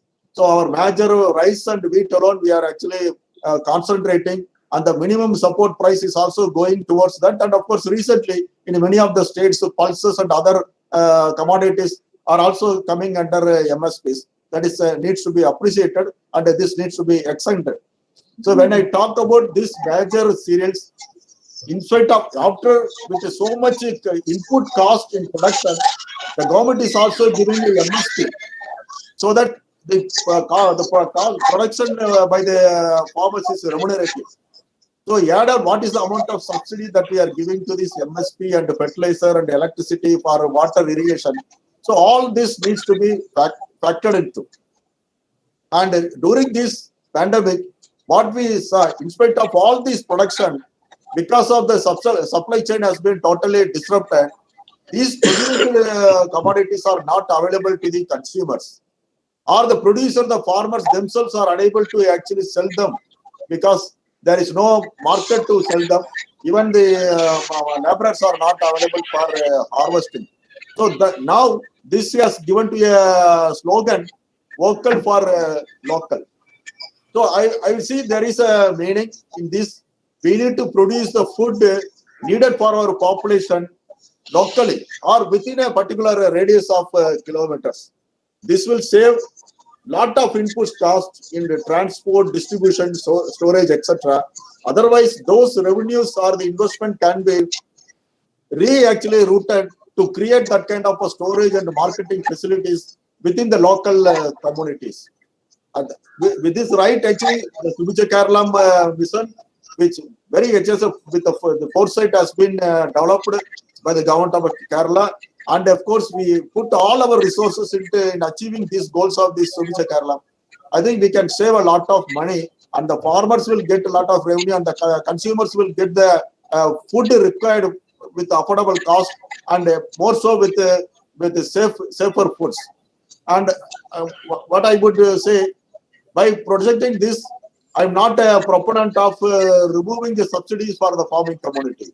I am looking at whether these costs, I support more subsidies should go to our farming community in whatever form it is, whether it is infrastructure support, minimum MSP, whatever it may be.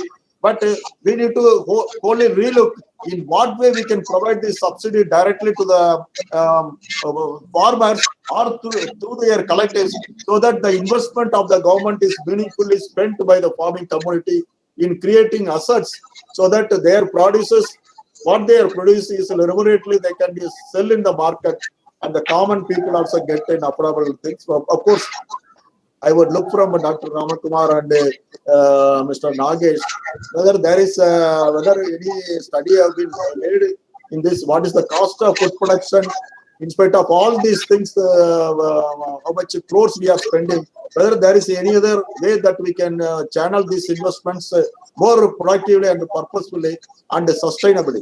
And in this way, I think cooperative movement, I think it will get in a long way, they can actually help in making our food production more sustainable way, with improving the use efficiency of all our resources, not only the money we are talking about, all our resources efficiency, water and other inputs, by aggregating the market and making them available locally. I think cooperatives can play a major role, like what we are seeing in Milma or IFFCO and Shulko, many other examples. And Kerala is a model for a successful cooperative movement, and we can actually be the role model for rest of our country. And I see the cooperative now, the NABARD and recent the promotion of FPOs, all this actually encourages the cooperatives, and I see the cooperatives have a bigger role, not only in food production and how to make it sustainable. As I told in water, one example I want to share, we are actually still using surface irrigation. Say for example, in rice crop, whatever study what done, and also my colleagues internationally, when we dug up the rice crop and see how long the root has gone, in majority of the study, more than 40 centimeters from the surface of the soil, we could not actually locate the roots of the rice crop. And what is the use of this surface irrigation? Why can't we go shift to micro irrigation, where actually we can increase the efficiency, use water efficiency, and the water that's saved can be used for one more crop or other crops which require water. And now we are in the Subicha Kerala, we want to increase the productivity. That can be by unit area wise, we can increase the crop productivity, and unit input wise also we can increase the crop productivity. And the water input by increasing water use efficiency, like that other inputs also. I think we have great scope. As our Honorable Minister told, Subicha Kerala objectives, it can be easily achievable. Kerala, we can produce the food needed for our own state, entire state, and also for export to other states as well as abroad. Of course, we need to look at all these things, how we need to implement. And as Honorable Minister told, Kerala Agriculture University, it's a science community. We always look at the government takes and the planning board comes up with. And I think as a team, we can actually succeed in achieving these objectives of Subicha Kerala as well as in the future. I think cooperation is the answer, I would say. Thank you for this time. Minister, VC, 1 minute, ഒരു കാര്യം പറഞ്ഞോട്ടെ. VC, with your permission. Yes. ഞാൻ ഒരു കാര്യം ഇതിനകത്ത് വിട്ടുപോയ ഒരു കാര്യം കൂടെ സൂചിപ്പിക്കണമെന്നുണ്ട്, കാരണം അതൊരു പ്രധാനപ്പെട്ട വെബിനാർ ആയതുകൊണ്ടാണ്. ഇന്ന് നമ്മൾ ഭക്ഷ്യസുരക്ഷയെ പറ്റിയും സഹകരണ മേഖലയുമായി കൂടി ബന്ധപ്പെട്ട ഒരു വിഷയം ആയതുകൊണ്ട് സംസ്ഥാന ഗവൺമെന്റിന്റെ ഭാഗത്തു നിന്നുകൊണ്ടും പ്രത്യേകിച്ച് കൃഷി ഡിപ്പാർട്ട്മെന്റുമായി ബന്ധപ്പെട്ടുകൊണ്ടും ഒരു കാര്യം കൂടെ സൂചിപ്പിക്കാറുണ്ട്. ഒന്ന്, കേന്ദ്ര ഗവൺമെന്റ് ഇപ്പോൾ കൊണ്ടുവന്നിരിക്കുന്ന 3 ഓർഡിനൻസുകൾ. ഒന്ന്, എസെൻഷ്യൽ കമ്മോഡിറ്റീസ് ആക്ടിൽ കൊണ്ടുവന്നിരിക്കുന്ന ഭേദഗതി. ഒന്ന്, മാർക്കറ്റിംഗുമായി ബന്ധപ്പെട്ട നിയമത്തിൽ വന്നിരിക്കുന്ന ഒരു ഓർഡിനൻസ്. മറ്റൊന്ന്, കോൺട്രാക്ട് ഫാമിംഗുമായി ബന്ധപ്പെട്ടുകൊണ്ടുള്ള വളരെ പ്രതിരോധകരമായിട്ടുള്ള മറ്റൊരു ഓർഡിനൻസും കൂടെ കൊണ്ടുവന്നിരിക്കുകയാണ്. ഈ സാഹചര്യത്തിൽ നമ്മുടെ രാജ്യത്തിന്റെ ഭക്ഷ്യസുരക്ഷ വളരെ ഗുരുതരമായ അപകടത്തിലേക്ക് വരികയാണ്. ഒരു രാജ്യത്തിന്റെ ഉൽപാദനം വർദ്ധിക്കുന്നത് അനുബന്ധിച്ചും അല്ലെങ്കിൽ ഉൽപാദനക്ഷമത വർദ്ധിക്കുന്ന അനുസരിച്ച് ആ രാജ്യത്തിന്റെ ഭക്ഷ്യസുരക്ഷ ഉറപ്പാകുമെങ്കിൽ ഈ കോൺട്രാക്ട് ഫാമിംഗ് വരികയും കോർപ്പറേറ്റുകൾക്ക്, ലോകത്തിലെ വലിയ വമ്പൻ കോർപ്പറേറ്റുകൾക്ക് കാർഷിക ഉൽപാദന മേഖലയിലും അതിന്റെ സംഭരണ മേഖലയിലും അതിന്റെ വാല്യൂ അഡീഷൻ മേഖലയിലും മാർക്കറ്റിംഗ് മേഖലയിലും സമ്പൂർണമായ ആധിപത്യം ഉണ്ടാക്കിയെടുക്കാൻ ഉതകുന്ന തരത്തിലുള്ള കോൺട്രാക്ട് ഫാമിംഗ് നിയമമാണ് കേന്ദ്ര ഗവൺമെന്റ് ഇപ്പോൾ കൊണ്ടുവന്നിരിക്കുന്നത്. ഇത് അതീവ ഗുരുതരമായിട്ടുള്ള ഭക്ഷ്യസുരക്ഷാ പ്രശ്നം രാജ്യത്തുണ്ടാക്കാൻ പോവാണ്. ഭക്ഷ്യസുരക്ഷാ പ്രശ്നം മാത്രമല്ല, ഇത് വലിയ അപകടത്തിലേക്ക് നമ്മുടെ രാജ്യത്തെ കൊണ്ടുപോകാൻ പോകുമെന്നുള്ളതാണ് ഗൗരവമായിട്ട് നമ്മൾ കാണുന്നത്. ഈ പശ്ചാത്തലത്തിൽ കേരളം തുടർന്ന് വരുന്ന നമ്മൾ ഭൂപരിഷ്കരണ നിയമം മുതൽ നമ്മൾ നടത്തുന്ന ചില പരിഷ്കാരങ്ങളും അതിന്റെ ഭാഗമായി 1987 കൊണ്ടുവന്ന കൂട്ടുകൃഷി സമ്പ്രദായത്തിന് ശേഷം നമുക്ക് നമ്മുടെ കേരളത്തിൽ കോർപ്പറേറ്റുകളുടെ നിലപാടിനെതിരായി അല്ലെങ്കിൽ കോർപ്പറേറ്റുകളുടെ കാർഷിക രംഗത്തെ ഇടപെടലിന് ബദലായി സഹകരണ സ്ഥാപനങ്ങൾ, സഹകരണ മേഖലയിലെ ഇടപെടലിലൂടെ ഇതിന് ബദലുണ്ടാക്കിയെടുക്കാൻ കഴിയുക എന്നുള്ളതാണ് നമ്മൾ ഇതിനകത്ത് അടിവരയിട്ട് പറയേണ്ട ഒരു കാര്യം. നമ്മുടെ കേരളത്തിന്റെ സ്കാറ്റേർഡ് ആയി കിടക്കുന്ന ഭൂ ഉടമ സമ്പ്രദായത്തെ നമ്മൾ മാറ്റിയെടുക്കാൻ വേണ്ടിയാണ് കാർഷിക രംഗത്ത് നമ്മൾ നെൽകൃഷി മേഖലയിലെല്ലാം തന്നെ പാടശേഖര സമിതികൾ രൂപീകരിച്ചുള്ള പ്രവർത്തനം ഒരു മാതൃകയെ നമ്മുടെ മുമ്പിലുണ്ട്. അതിൽ കുറച്ചും കൂടെ എക്സ്റ്റൻഷൻ ആയിക്കൊണ്ട് നമ്മുടെ കേരളത്തിൽ സഹകരണ പ്രസ്ഥാനം വളരെ ശക്തമായി നിൽക്കുന്ന ഒരു സ്റ്റേറ്റ് എന്ന നിലയിൽ പ്രൈമറി അഗ്രികൾച്ചർ കോപ്പറേറ്റീവ് സൊസൈറ്റികൾ തന്നെ 1000-ലധികം സൊസൈറ്റികൾ, വളരെ ഫിനാൻഷ്യലി സൗണ്ട് ആയിട്ടുള്ള സൊസൈറ്റികൾ അടക്കമുള്ള വലിയ അടിസ്ഥാന വിഭവ സമാഹരമായിട്ടുള്ള ഒരു വലിയ സിസ്റ്റം നമുക്കിവിടെ ഉള്ള സാഹചര്യത്തിൽ നമ്മുടെ കാർഷിക ഉൽപാദന രംഗത്തും അതിന്റെ മാർക്കറ്റിംഗ് രംഗത്തും അതിന്റെ വാല്യൂ അഡിഷൻ രംഗത്തുമായി ബന്ധപ്പെട്ട് നിൽക്കുന്ന സംരംഭകത്വ മേഖല അടക്കം കാർഷിക മേഖലയിലെ നമ്മുടേതായ കൂട്ടായ്മകളും സഹകരണ മേഖലയുടെ അതിശക്തമായ ഇടപെടലുകളും കാർഷിക മേഖലയിൽ കേന്ദ്രീകരിക്കാൻ തീരുമാനിക്കേണ്ട സന്ദർഭം ഇപ്പോ വന്നിരിക്കുകയാണ് നമ്മുടെ മുമ്പ്. അതുകൊണ്ട് കോർപ്പറേറ്റുകളുടെ ഇടപെടലിനെതിരായി കോഓപ്പറേറ്റുകളുടെ സഹകരണത്തിന്റെ ഇടപെടൽ ഉണ്ടാകേണ്ട സമയമാണ്. കോർപ്പറേറ്റ് കൃഷിക്ക് ബദലായി സഹകരണ കൃഷി വ്യാപിപ്പിക്കുക എന്നുള്ളതാണ്. കൃഷി മാത്രമല്ല, അതിന്റെ പ്രൈമറി ഘട്ടം മുതൽ എല്ലാ മേഖലയിലും ഇപ്പോ ഈ കോൺട്രാക്ട് ഫാമിങ്ങിലൂടെ കൊണ്ടുവരാൻ പോകുന്ന വലിയ ഇടപെടൽ, അതിന് വലിയ തോതിലുള്ള സ്വീകാര്യത കൊണ്ടുവരാൻ ശ്രമിക്കുന്നുണ്ട്. പല ആളുകളും അതിനെ അനുകൂലിക്കുകയും ചെയ്യുന്ന ആളുകളുണ്ട്, പരോക്ഷമായും പ്രത്യക്ഷമായിട്ട് അനുകൂലിക്കുന്ന ആൾക്കാരുണ്ട്. പക്ഷെ അതിന്റെ ദൂരവ്യാപകമായ പ്രത്യാഘാതത്തെ പറ്റി നമ്മൾ ഗൗരവമായി കാണേണ്ടതുണ്ട്. കാരണം ഇതിപ്പോ നമ്മൾ ഈ ഒരു വെബിനാർ അത്തരം വിഷയം കൂടി ചർച്ച ചെയ്തുകൊണ്ട് ഞാൻ പറയാണ്. അതുകൊണ്ട് നമ്മുടെ കേരളത്തിന്റെ ഇന്നത്തെ സാഹചര്യത്തിൽ സുസ്ഥിരമായിട്ടുള്ള കാർഷിക വികസനം, അതുവഴി ഭക്ഷ്യസുരക്ഷ എന്നുള്ളത് ജനങ്ങൾക്കും കൂടെ ഉറപ്പാക്കണമെങ്കിൽ കോർപ്പറേറ്റുകളെ മുൻനിർത്തിക്കൊണ്ടുള്ള കാർഷിക വികസനമല്ല വേണ്ടത്, സഹകരണ മേഖലയുടെയും കൂടി പിന്തുണയോടും നേതൃത്വത്തോടും കൂടിയിട്ടുള്ള കാർഷിക വികസന പ്രവർത്തനങ്ങളിലേക്ക് നമ്മുടെ കേരളം കൂടുതൽ കരുത്തോടുകൂടി മുന്നോട്ട് പോകേണ്ടതുണ്ട് എന്ന കാര്യം കൂടിയാണ് ഞാൻ ഈ സന്ദർഭത്തിൽ വിട്ടുപോയൊരു കാര്യമാണ്. അത് ഞാൻ നേരത്തെ പറഞ്ഞു എന്ന ഓർമ്മയിലാണ് ഞാനത് പറയാതിരുന്നത്. എന്തായാലും ആ ഒരു വിഷയം കൂടെ ഞാൻ ഈ സന്ദർഭത്തിൽ വെബിനാറിൽ പിന്നെ നിങ്ങളുടെ മുൻപാകെ സൂചിപ്പിക്കാൻ ഉദ്ദേശിക്കുന്നതാണ്. ഞാൻ ഏതായാലും എന്റെ പ്രസംഗത്തിന് ശേഷവും ഒരു 4 മിനിറ്റ് എനിക്ക് വേണ്ടി അനുവദിച്ചതിൽ വിസിയോട് ഞാൻ പ്രത്യേകം നന്ദി രേഖപ്പെടുത്തുന്നു. നമസ്കാരം. Thank you, sir. Thank you, sir.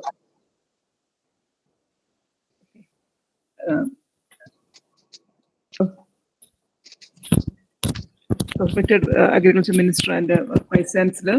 So we are running much short of time, and I now invite Dr. Ram Kumar, the member State Planning Board, and the faculty at Tata Institute of Social Sciences and also NABARD chair, to deliver a keynote address on food security and the role of cooperatives. And over to Dr. Ram Kumar.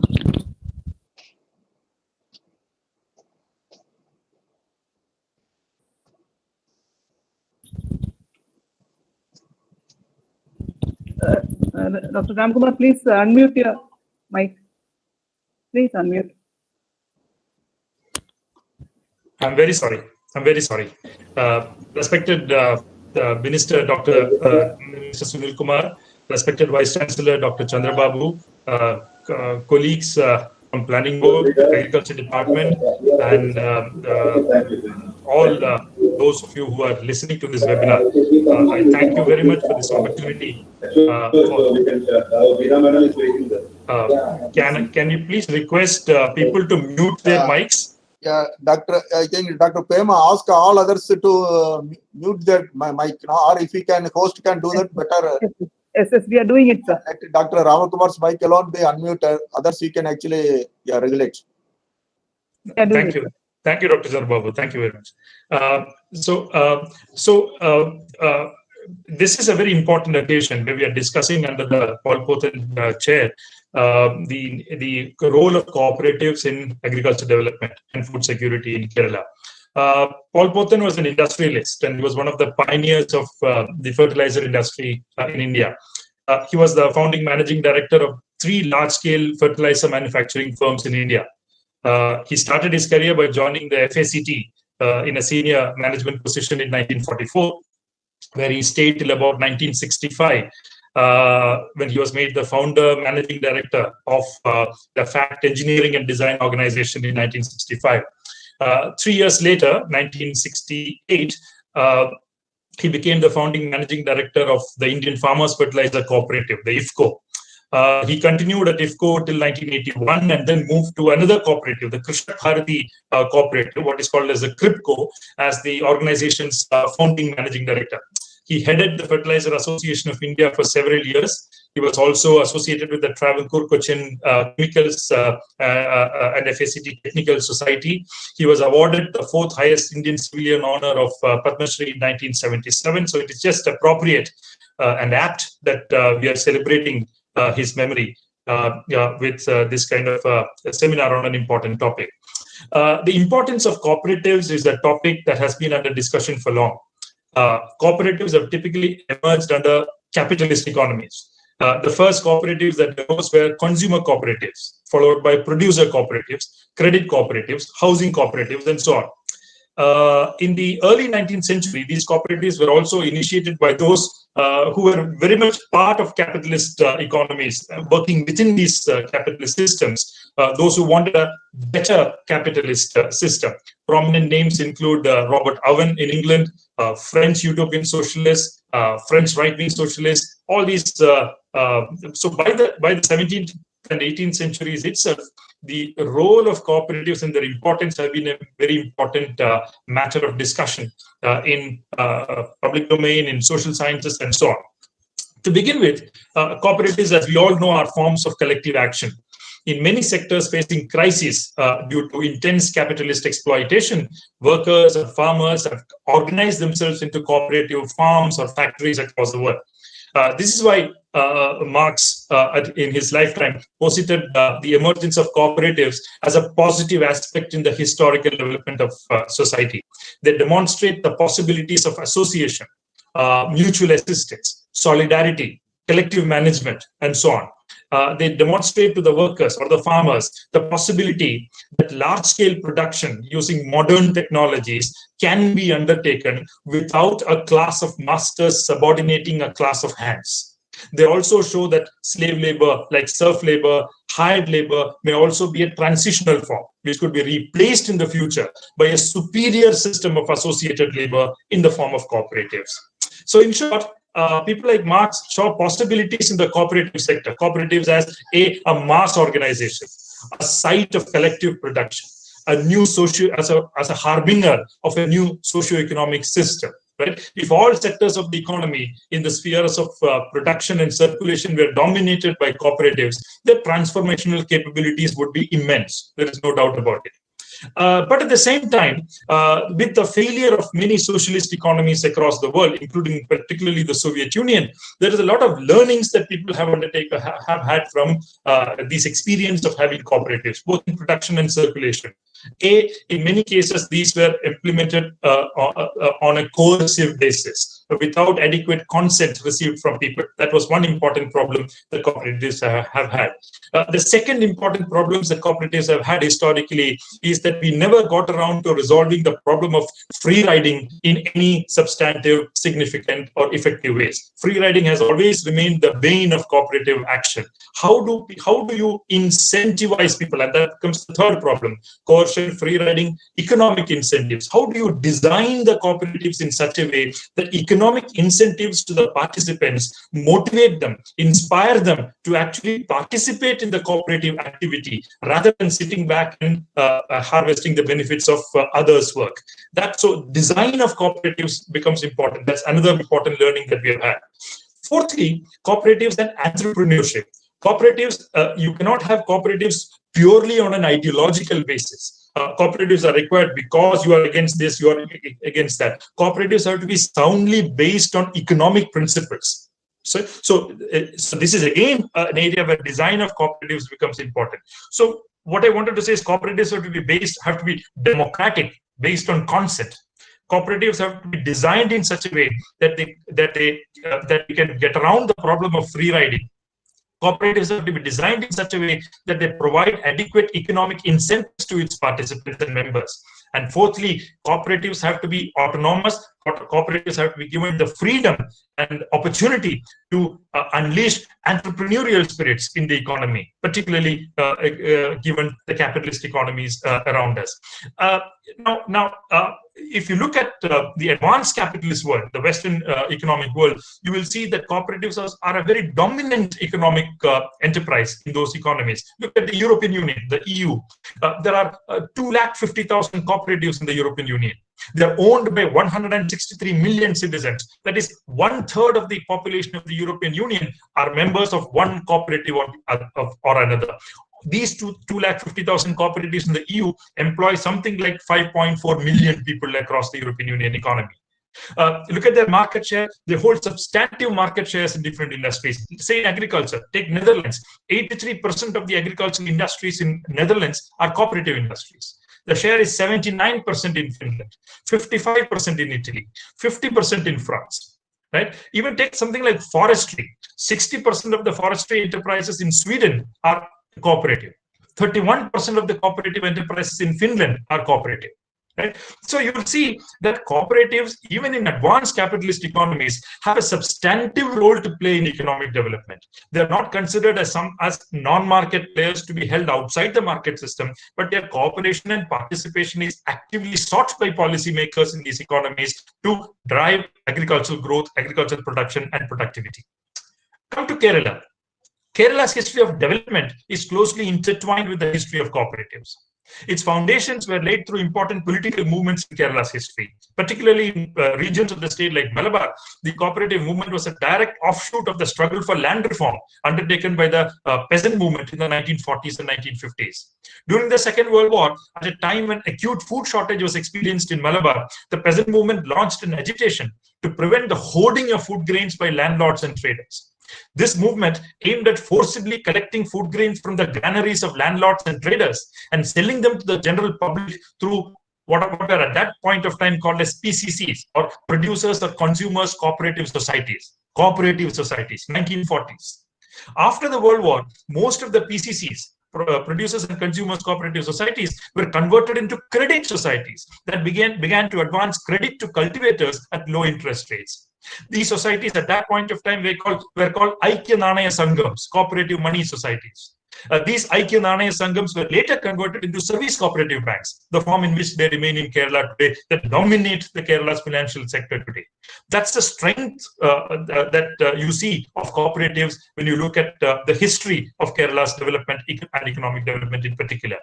They played a very important role in weakening feudal usury capital in Kerala, and that they played a very important role in ushering in capitalist sort of spirits, free spirits of enterprise in Kerala. Their role has been often underestimated in this regard.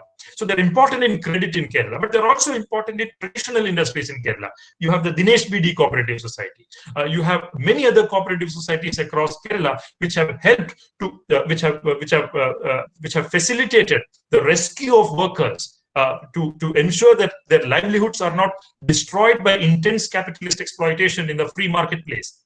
Kerala has been able to organize them into these cooperatives and sort of create some amount of security in their lives, apart from being successful economic enterprises also. You also have them in construction. The Udalungal Cooperative Society is a world leader in sort of creating this kind of an enterprise, cooperative enterprise in the construction sector. It's an unparalleled experiment in Kerala. They make the best roads in Kerala, as we know even today. Milk cooperatives, the Amul model is well known, but Kerala also has a very widespread, deep cooperative system in milk. And over the period, over the last 4 or 5 years, as I specifically know, the dairy cooperatives in Kerala and their procurement has played a very important role in helping dairy farmers, helping increase the milk production across the state. So you'll see that cooperatives are a success in different spheres of Kerala's economic development: credit, traditional industries, construction, milk, etc. But not in production. And that's what I want to emphasize today. They are not a success in production in Kerala. There have been experiments, but they have all failed. They have all not failed, but they have not succeeded, may I say, because they were very important experiments over the years. Now, the answer to that has to be sought in the way our agricultural production is structured in terms of institutions on the one hand and technology on the other hand. Organic development of cooperatives implies that the society reaches a certain stage of development of forces of production or technology. That's what we know from, for example, the advanced capitalist economies of the world. Of course, we can organize cooperatives at lower levels of technology also. Dinesh Bidi, it was one example, one that preserves the livelihoods and employment of workers in industries that are in crisis. Very much possible. But as we grow, these cooperatives have to move up the technology ladder, move up the modernization ladder. They cannot continue to remain using primitive methods of production. They have to move up the technology ladder, embrace new methods of science and technology, and move into a different level of production or organization. So that is very important. For example, can cooperatives be a sustainable method of organizing people when our productivity levels are so low? You in the university are well know more than me about the problem of yield gap. That is what farmers can actually have in their farms and farmers actually produce in their fields. The yield gap is significantly high in Kerala, except maybe in rubber. You keep rubber out, in most other crops, the yield gap is really high. Our focus of policy has to be in increase or reducing this, narrowing this yield gap. But at the same time, if you want cooperatives also, you have to use these cooperatives to increase productivity at some level, because in the absence of high levels of productivity, in the absence of higher levels of productive forces in the society, in the development, cooperatives can actually become a drag. Cooperatives will not succeed. Cooperatives are more likely to fail than succeed. This is one reason why today we are not thinking of cooperative societies in the old terms. That is, cooperative society, those formed under the Cooperative Societies Act alone. We are today, for this reason, thinking of not cooperative societies only. They are important, not cooperative societies only, but more in terms of cooperative action, where you think of multiple diverse forms of group action of people in order to sort of drive economic development. I'll give you two examples. One is the whole idea of farmer producer organizations, FPOs, which are not anymore organized under the Cooperative Societies Act, but actually under the Companies Act, which provides more autonomy to the runners of the enterprise. It allows them to be run more professionally compared to old forms of cooperative societies.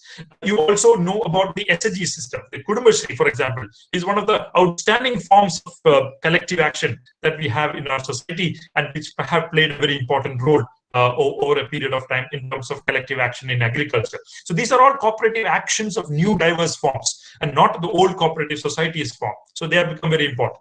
Secondly, my first point was cooperatives have to be seen as something that go hand in hand with higher levels of development of technology and productive forces in general. Cooperatives cannot be thought of in terms of a primitive framework, in terms of the use of methods of production, in terms of productivity and so on. That was the first point that I wanted to make. The second point that I wanted to make was Kerala's farms are largely small farms. As a result, I'm not going into the details here, but you need two types of agrarian institutions that need to be promoted in our specific, unique post-land reform context. One is we need cooperative institutions among farmers for joint undertaking of certain agricultural operations and water management. I'll come to that in a while. Second is we need cooperative institutions of labor supply and management, such as, for example, labor bank, labor army, or Karma Sena, as we call it in the current parlance, or that kind of institutions. But again, challenges remain here. And I shall spend a minute on it now. The group farming program introduced by the Kerala government in the late 1980s under the leadership of the then Agriculture Minister V.V. Raghavan attempted to introduce collective undertaking of selected agricultural operations, including the purchase of inputs and marketing of products. It proved to be effective in reducing costs in paddy cultivation. Later, the group approach was taken forward and consciously linked to more scientific cultural practices and adoption of technology in experiments, such as the one led by Kerala Agriculture University, which was called as Galasa.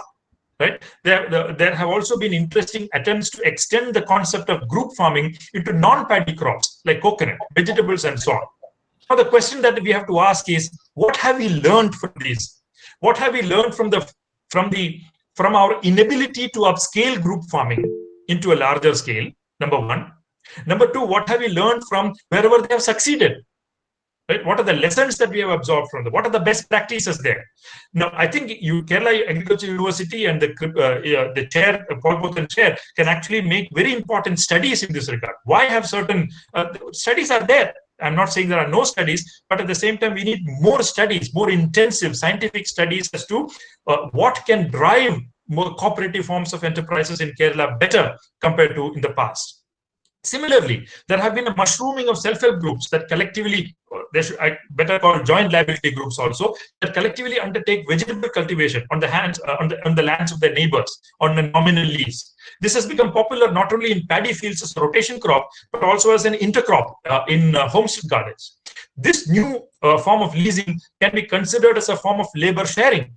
Again, cooperative action that should be encouraged. But why have they worked? Why have they not worked? We need better studies to understand this phenomenon. I spoke to, for example, one Karma Sena in Palakkad. I had detailed interviews with them. According to during the agricultural season, they travel right from Palakkad right up to Mapranam in Thrissur to undertake agricultural operations in different fields. But I asked the members of that Sena, how much do they earn per month? 12,000 rupees per month. Right? That's inadequate. That's not a sustainable form of sustainable income in Kerala, which will actually ensure that this can be a financially viable and sustainable enterprise. Now, this is where economic incentives come into play in the design of collective actions. We have to design these institutions in such a way that they provide economic incentives to their workers to participate on an equal basis, on a viable basis. Now, this is the only way in which you can attract youth into agriculture. If you want youth to be attracted into agriculture, agriculture should not just be economically rewarding, as MS Swaminathan would say, but it should also be intellectually stimulating. Right? It is in the intellectual stimulation part that new technology will play a very important role. You cannot, you cannot get stuck in a rut of primitive methods of production, low levels of productivity, and so on. If you want to bring in youth in cooperative enterprises, which you also want to be sustainable and financially viable, that's an impossible trinity that we are talking about. If you want cooperatives and they to be a success, you need to think about bridging the yield gap, bringing designs where you provide adequate economic incentives to the participants, and number three, you are able to provide them with adequate income in terms of participation in these enterprises. We have not done that quite well, given Kerala's specific unique agrarian structure.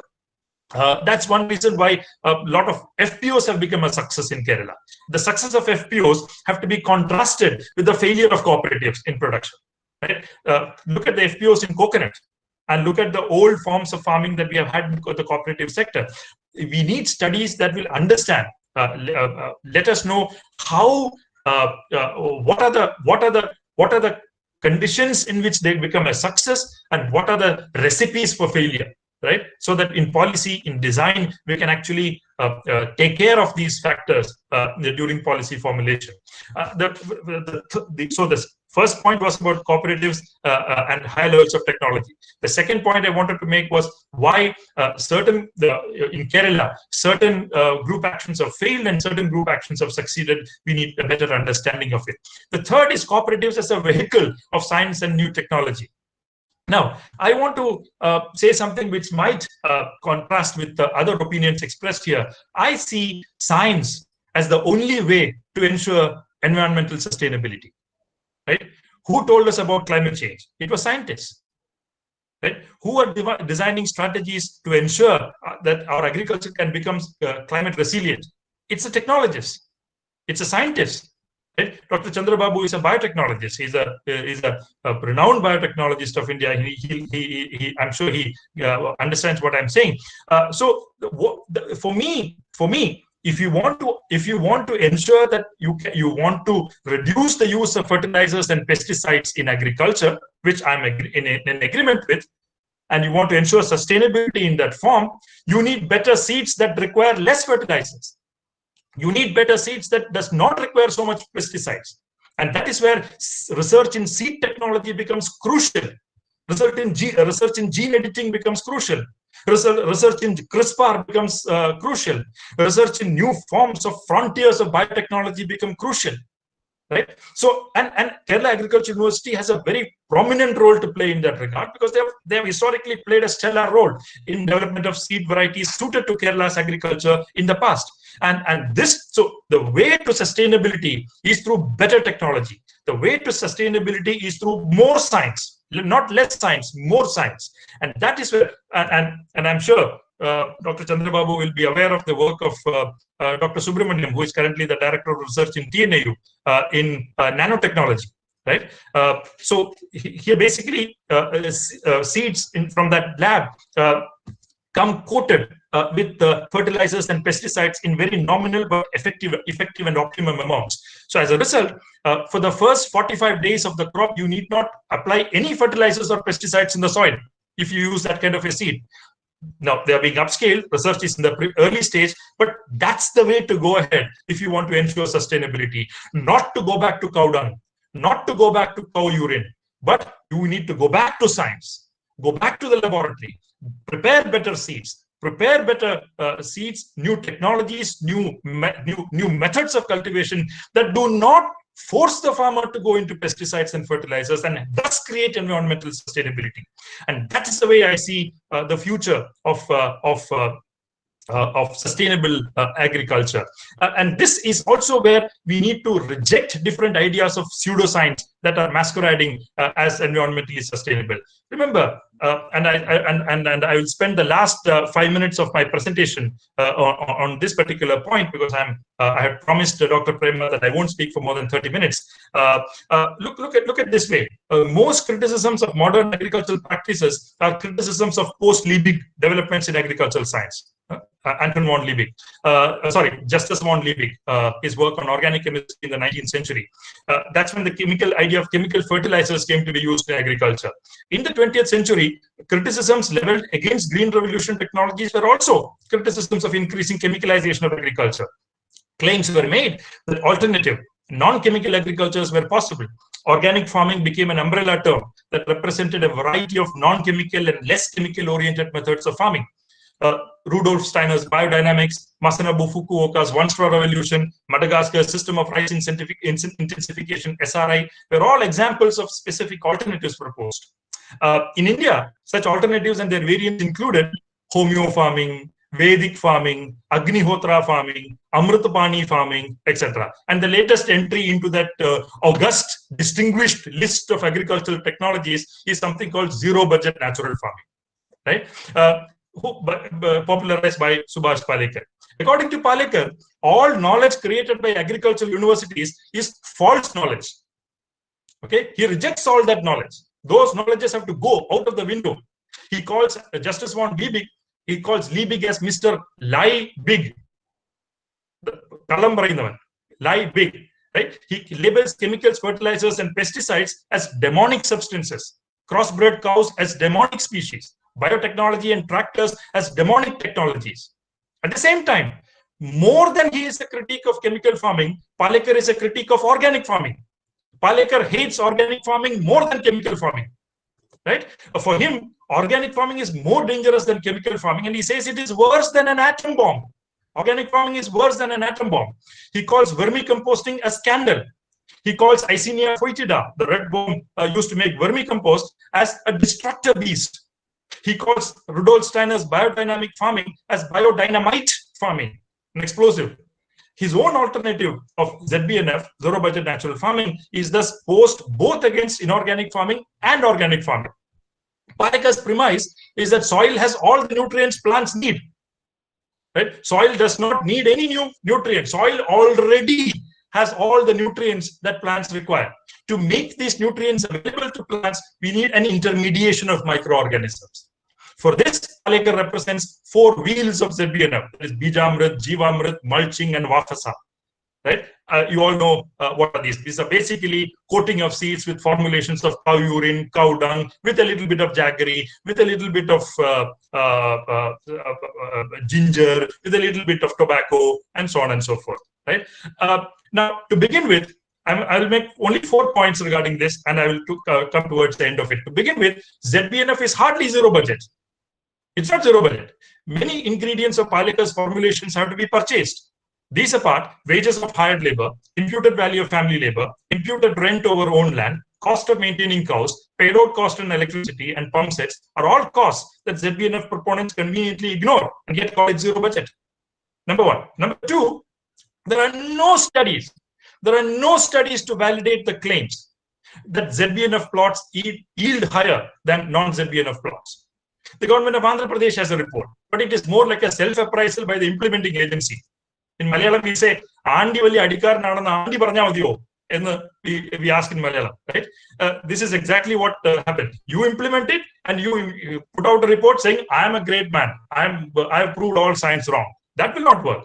There is a report from Karnataka for La Via Campesina, but it is based on accounts of practitioners and not scientific field trials. One field trial is going on in the GB Pant University of Agriculture and Technology, but its full results will be available only after 5 years. But NAS has put out National Academy of Agricultural Sciences has put out an initial report on this, where it is pointed out that productivity in ZBNF plots is at least 30% lower compared to productivity in non-ZBNF plots, right? And you're going to tell the farmer to adopt it? That's not going to work. Third point I want to make is most claims of Palekar stand agricultural science on its head. What do we know from agricultural science, soil science? My father was a professor of soil science, so I know a little bit from my childhood. About 59%, Indian soils are poor in organic matter content in general, right? About 59% of soils are low in available nitrogen. About 49% are low in available phosphorus. About 48% are low or medium in available potassium. Indian soils are also varyingly deficient in micronutrients such as zinc, iron, manganese, copper, molybdenum, boron, etc. Micronutrient deficiencies are not just yield limiting in themselves. They also disallow the full expression of other nutrients in the soil, leading to an overall decline of fertility. These are all basic 101 in agricultural science. In some regions in India, soils are saline. In other regions, soils are acidic due to nutrient deficiencies, such as of aluminium, manganese, or iron toxicities. In certain other regions, soils are toxic due to heavy metal pollution from industrial and municipal waste, or excessive application of fertilizers and pesticides. On their part, agricultural scientists, like most of you here, do identify the improper or imbalanced application of fertilizers, that too with zero focus on micronutrients, as a great matter of concern. Our package of practices underline this again and again. Scientists in the university have emphasized this point again and again, right? So they recommend location-specific solutions to nurture soil health and sustain increases in soil fertility. They suggest soil test-based balanced fertilization and integrated nutrient management methods, which combine organic manures like farmyard manure, compost, crop residue, biofertilizer, green manure, etc., in conjunction with chemical fertilizers. Right? To say that agricultural scientists never suggested organic matter to be applied into soil is actually a false claim. They never said that. They always say that organic matter should be applied along with chemical fertilizers in the form of an integrated nutrient management plan or balanced fertilization. That's what science tells you. The others who say that science only talks about putting more fertilizers and pesticides are basically trying to create a straw man. Right? An argument which doesn't exist at all, and then keep whipping it. Okay, that's not an appropriate method of debating. Now, but ZBNF practitioners, on the other hand, appear to insist on one blanket solution for all the problems of Indian soils. One of the favorite remarks of Subhash Palekar is that soil testing is a conspiracy. He actually says soil testing is a conspiracy. Why? Because he doesn't believe that soil is deficient in micronutrients. He thinks soil is already there. It is like a whole treasure of nutrients and micronutrients. You just need a few microorganisms to put in, or you just need to put some cow urine and cow dung there to actually generate the nutrients in an available form to the plant. That's bogus science, that's pseudoscience, that's bunkum science. We need to reject it lock, stock and barrel in our policy programs. Fourthly, Palekar has a totally irrational position on nutrient requirements of plants. According to him, 98.5% of the nutrients that plants need is obtained from air, water, and sunlight, and only 1.5% of their nutrient requirements is obtained from soil. Is that true? Not at all. He says all nutrients are present in adequate quantities in all types of soils. However, just that they are not in usable form. So Palekar brings his magical concoction, Jivamrit, which makes these nutrients available to the plants by increasing the population of soil microorganisms. What is this? Let us look at Jivamrit. What is Jivamrit? It's a prescription of essentially the application of 10 kilogram of cow dung and 10 liters of cow urine per acre per month. That is for a 5-month season. This means 50 kg of cow dung and 50 liters of cow urine in an acre. Given the nitrogen contents of 0.5% in cow dung and 1% in cow urine, you know this, right? Cow dung has only 0.5% nitrogen in it. Cow urine has got just 1% nitrogen in it. So this translates to only 750 grams of nitrogen per acre per season in Palekar's formulation. 750 grams of nitrogen per acre per season. This is absolutely and totally inadequate considering the nitrogen requirement of Indian soils. Right? You cannot. That's why I call it pseudoscience. The last point that I want to make is regarding the spiritual nature of agriculture that Palekar posits, which is extremely troublesome. Some of his statements are laughable. He has claimed that because ZBNF has got a spiritual closeness to nature, its practitioners will stop drinking, will stop gambling, will stop lying, will stop eating non-vegetarian food, and will stop wasting resources. Right? For him, only Indian Vedic philosophy is the absolute truth. Putting cows at the center of ZBNF, he wrongly claims that India's cattle population is falling. We know from the latest livestock census that that argument is wrong. From there, he espouses sympathy for the activities of Gaurakshaks.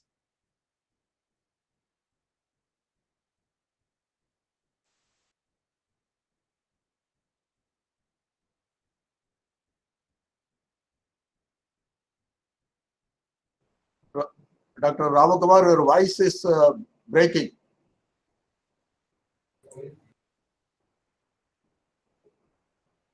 Dr. Ramakumar, can you hear me? Your voice is breaking. Audio. So I think he knows.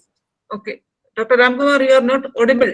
Yeah, your voice is breaking.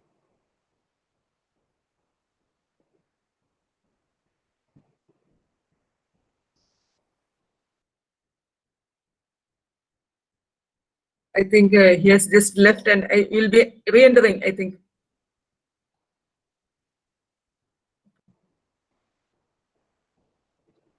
Yeah. I'm sorry, am I audible? Am I audible? Yeah, now audible. Audible. I'm very sorry. I'm very sorry. I lost my connection. I'm back now. I'll continue with my point. Yeah. So undoubtedly, improvement of soil health should be a priority agenda in our agricultural policy. We need steps to check wind and water erosion of soils. We need innovative technologies to minimize physical degradation of soils due to waterlogging, flooding, crusting, etc. We need to improve the fertility of saline soils, acidic soils, alkaline soils, and toxic soils by reclaiming them. We need location-specific interventions towards balanced fertilization and integrated nutrient management. While we try to reduce the use of chemical fertilizers in some locations, no doubt we should also be open to increasing their use in other locations. But such an approach requires a strong embrace of scientific temper and a firm rejection of anti-science postures. In this sense, the inclusion of ZBNF, zero budget natural farming, into the national agricultural policy by the central government certainly appears to be unwise, unscientific, and imprudent for me as somebody who has studied agriculture in the past. So the point that I wanted to make here is that cooperative, when we think about Subiksha Kerala, when we think about agricultural future of Kerala, it cannot be based on romantic past. It cannot be simply based on some idea that the past was a great past that we had. It was not true. It is only in the 20th century, with great advances being made in science and technology in agriculture, with the coming in of agricultural research institutions, with the coming in of universities like the KU, that we have had a decisive increase in the income of the farmer, in the productivity on the farm, and may I say, overall sustainability in agriculture. Think of an era where there was no green revolution. Just imagine an era where green revolution did not happen. Our forests would have been cut down on a very large scale to increase the land use in agriculture. Because you were unable to increase productivity in agriculture, you would have had to cut down trees across the country to increase agricultural production on an extensive basis. But because of green revolution, we could do it on an intensive basis, which actually saved our forests in a very important way. So the point I wanted to make is, when we think about sustainability, it should not be thought about in a pseudoscience framework, in an anti-science framework. We should firmly base our trust, our policy in science, in technology, and the benefits that will come out of it.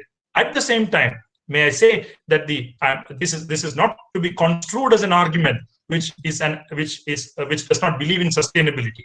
Quite the contrary. I believe sustainability can come and is important, but can come only through more science, better technologies. That is where our research agendas in agricultural universities should move. And I'm sure Dr. Chandrababu, being a very renowned scientist in this field, biotechnology in India, he will actually be able to keep this research agenda in the forefront of the research agenda of the university, so that the research output from agricultural universities can actually contribute considerably to agricultural development in the state. I wish this webinar all success. Thank you for inviting me. I wish also that the Paul Pothen Chair all success in the future, and I hope that they will create new research ideas, new research agendas in taking forward to expand our understanding of why cooperatives have failed in Kerala, why have they succeeded, creating a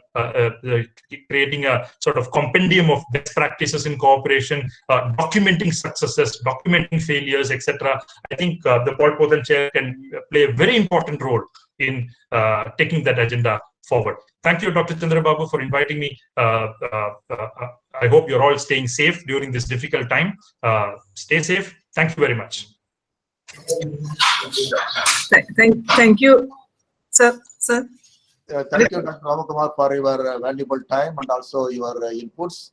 And we will always take your inputs with value. And of course, I assure that the Kerala Agriculture University will continue to put forward science and technology in the forefront in advocating our farming community, because we will give everything based on proven scientific practices. I thank you once again for your valuable time. Okay, thank you, sir, and thank you, Professor Ramkumar, for enlightening us on the enhanced role of cooperatives to meet the food security and distribution, as well as for pointing out the significance of science in farming. So, on behalf of all of us here, I thank Professor Ramkumar. And now, so our next speaker to be was Sri Nagesh, but he informed that he is having a meeting at 4 o'clock, and he has taken our permission and the patron's permission. And he also said that if possible, he will join on our webinar series on Monday. So with your permission, sir, I am inviting our next speaker, and she is the Special Officer of WTO Cell, Ms. Arathi, and she is also IES, Indian Economic Service, and both Dr. Ramkumar and Arathi, they are alumni of Kerala Agriculture University. So on behalf of all of us here, I welcome Ms. Arathi to speak on cooperatives and supply chain. So Arathi, you can. Am I audible? Yes. Yes. Respected Minister Shri V.S. Sunilkumar sir, Vice Chancellor Kerala Agriculture University Dr. Chandrababu, Member Kerala State Planning Board Dr. Ramkumar sir, Prema Madam, IFFCO Marketing Manager Shri Manikandan, scientists from Kerala Agriculture University, representatives of various cooperatives, First of all, I would like to thank Kerala Agriculture University for giving me an opportunity to present my views on cooperatives, the importance of cooperatives in the agriculture supply chain. Dr. Preva has specifically asked me to talk in Malayalam, so I would like to, I'm switching over to the native language. കാർഷിക വിപണന ശൃംഖലയിൽ, അതായത് agriculture supply ചെയിനിൽ സഹകരണ സംഘങ്ങൾക്ക് എന്തൊക്കെ ചെയ്യാൻ പറ്റുമെന്നതിനെ കുറിച്ചാണ് ഞാൻ ഇന്ന് സംസാരിക്കാൻ ഉദ്ദേശിക്കുന്നത്.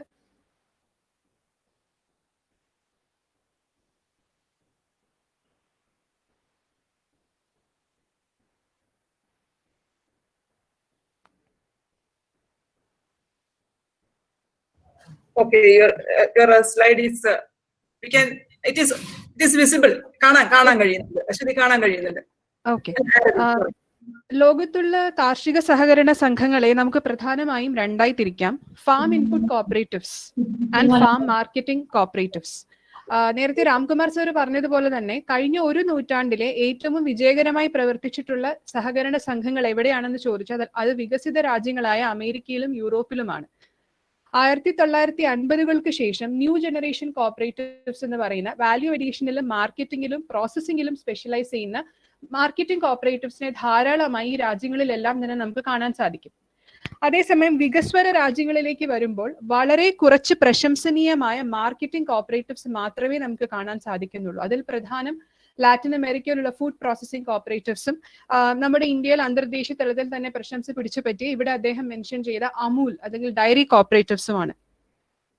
എന്നിരുന്നാലും ഇന്ത്യയിൽ സഹകരണ സംഘങ്ങൾ കൂടുതലും കാണുന്നത് ഇൻപുട്ട് കോപ്പറേറ്റീവ്സിലാണ്. വിപണനത്തിൽ കോപ്പറേറ്റീവ്സ് നന്നേ കുറവാണ്. അഗ്രികൾച്ചർ സപ്ലൈ ചെയിൻ, ഒരു ഉൽപ്പന്നം കർഷകനിൽ നിന്നും കൺസ്യൂമറിലേക്ക് എത്തുന്നത് വരെയുള്ള ചെയിൻ. ഇതിൽ ഒരുപാട് കണ്ണികൾ ഉണ്ടാകാം. ഫാർമർ ഒരു ചെറുകിട വ്യാപാരിക്ക് കൊടുത്ത്, അയാൾ ഒരു ഹോൾസെയിലർക്ക് കൊടുത്ത്, റീറ്റെയിലർ, സൂപ്പർ മാർക്കറ്റ്, പ്രോസസർ, അങ്ങനെ ഒരുപാട് കൈ മാറിയാണ് ഉപഭോക്താവിലേക്ക് എത്തുന്നത്. ഒരു കർഷകന് ഏതൊക്കെ റോളുകളിൽ ഈ ശൃംഖലയിൽ കടന്ന് പ്രവർത്തിക്കാമെന്ന് ചിന്തിച്ചപ്പോൾ പെട്ടെന്ന് എന്റെ മനസ്സിൽ വന്നത് 3 റോൾസ് ആണ്. Farmer can be a direct marketer, അതായത് നേരിട്ട് കൺസ്യൂമറിലേക്ക് വിപണനം ചെയ്യുന്ന, അല്ലെങ്കിൽ ഈ അഗ്രികൾച്ചർ സപ്ലൈ ചെയിനിൽ കണ്ണികൾ കുറച്ചുകൊണ്ട് കൂടുതൽ ശൃംഖലയിലേക്ക് കടക്കുന്ന ഒരു മാർക്കറ്റിയർ ആകാം, അല്ലെങ്കിൽ ഒരു എക്സ്പോർട്ടർ ആകാം, അല്ലെങ്കിൽ പ്രോസസർ ആകാം.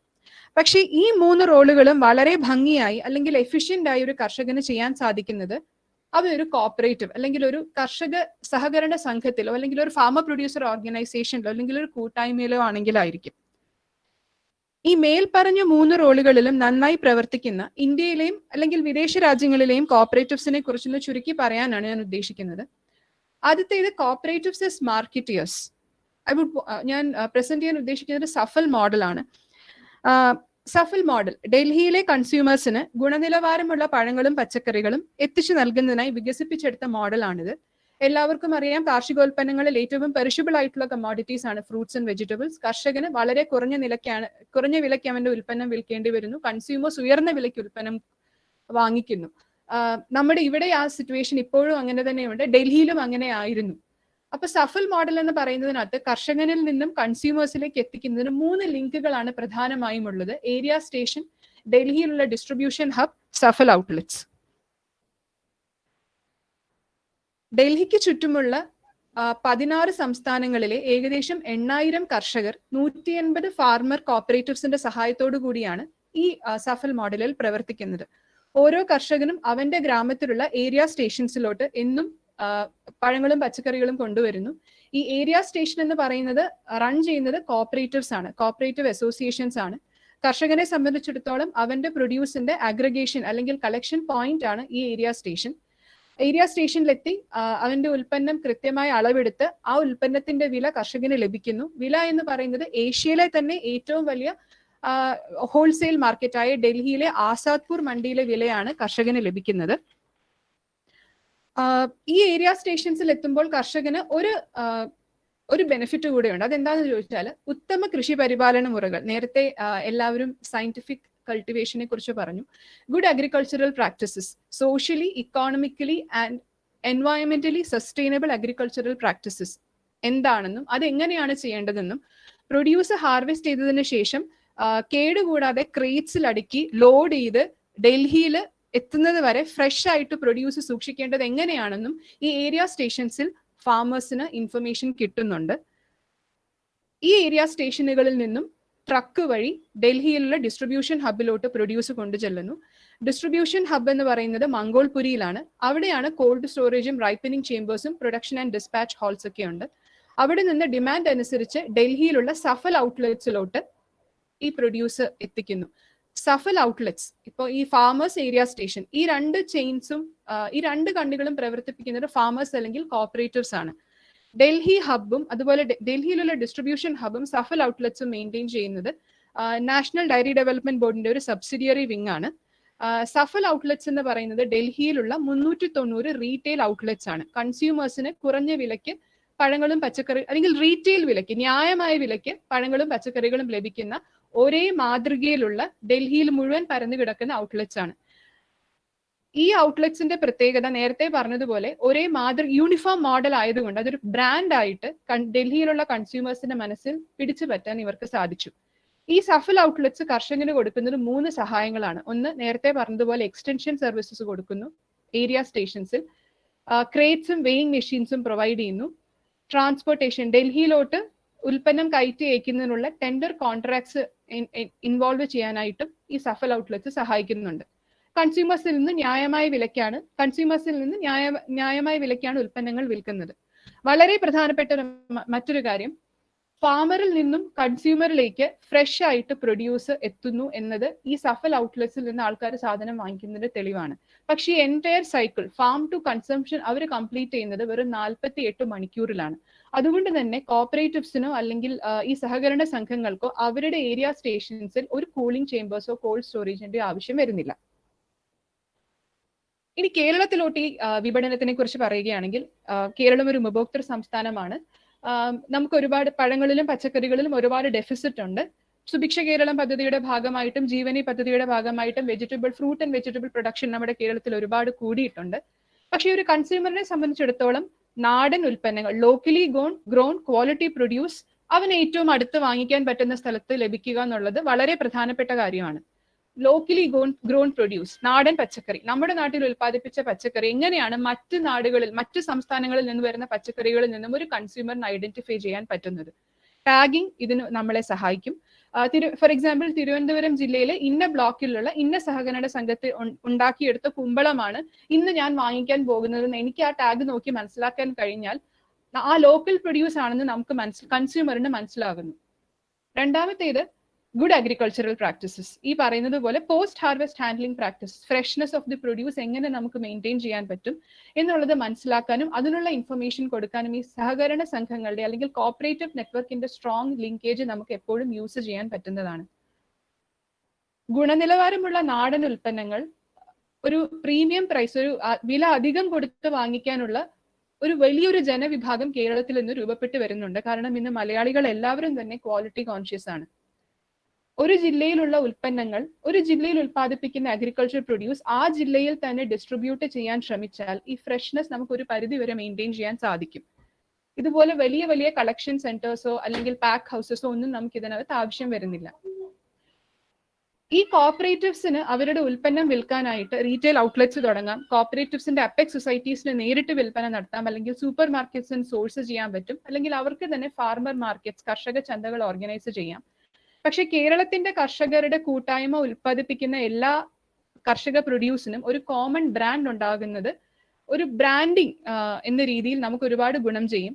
കാരണം നേരത്തെ ഇപ്പോൾ പറഞ്ഞ എല്ലാ കോപ്പറേറ്റീവ്സും, ഫ്ലോറിഡ നാച്ചുറൽ, ബ്ലൂ ഡയമണ്ട്, അതിനെക്കുറിച്ചൊക്കെ ഞാൻ സംസാരിക്കുന്നുണ്ട്. അതൊക്കെ ലോകത്തിലെ ഏറ്റവും പ്രശസ്തമായ ഫാമർ കോപ്പറേറ്റീവ്സ് ആണ്. അവർക്ക് എല്ലാവർക്കും ഒരു ബ്രാൻഡിങ് അല്ലെങ്കിൽ മാർക്കറ്റിംഗിൽ വളരെയധികം ഫോക്കസ് ഉണ്ടായിരുന്നു. പ്രധാനപ്പെട്ട മറ്റൊരു കാര്യം, ഒരു സഹകരണ സംഘത്തിലെ ഫാർമർ കൺസിസ്റ്റന്റ് ആയിട്ട് പ്രൊഡ്യൂസ് ചെയ്യുന്ന ഒരു ഫാർമർ ആയിരിക്കണം. ഫാർമേഴ്സിനെ ആയിരിക്കണം നമ്മളൊരു കോപ്പറേറ്റീവ്സിൽ, ഈ ഫാർമർ കോപ്പറേറ്റീവ്സിൽ മെമ്പേഴ്സ് ആക്കേണ്ടത്.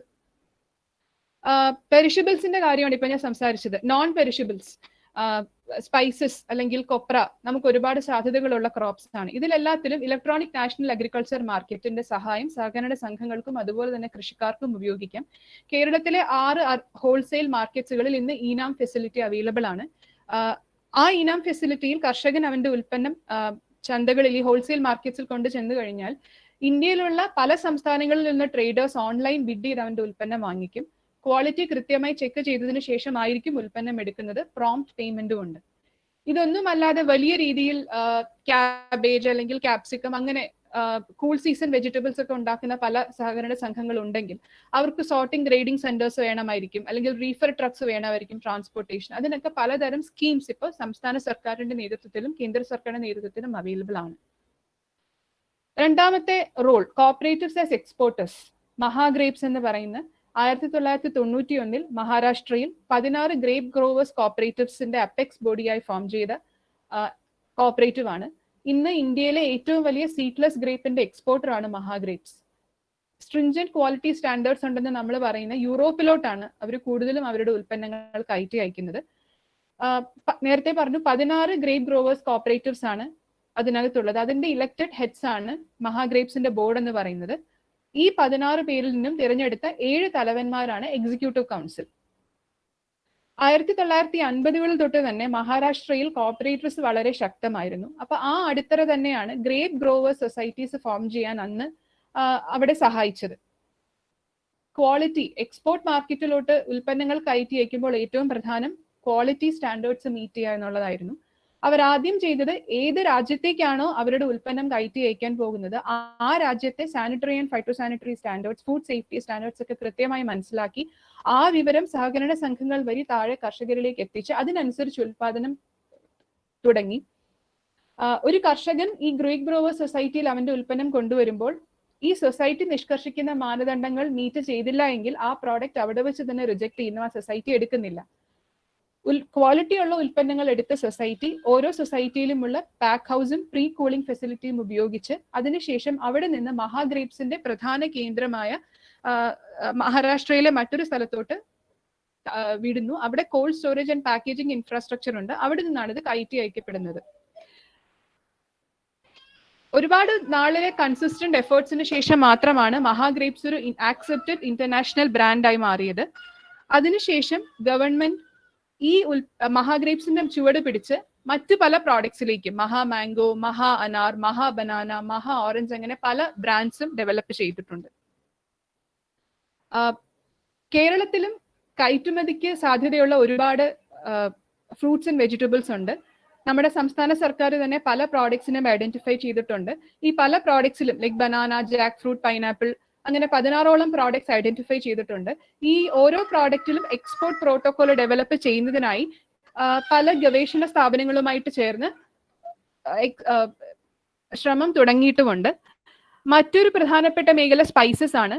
സുഗന്ധവ്യഞ്ജനങ്ങളിൽ അധികം ഫാർമർ കോപ്പറേറ്റീവ്സ് അല്ലെങ്കിൽ സക്സസ്ഫുൾ ആയിട്ടുള്ള ഫാം മാർക്കറ്റിംഗ് കോപ്പറേറ്റീവ്സിന്റെ സാന്നിധ്യം കാണുന്നില്ല.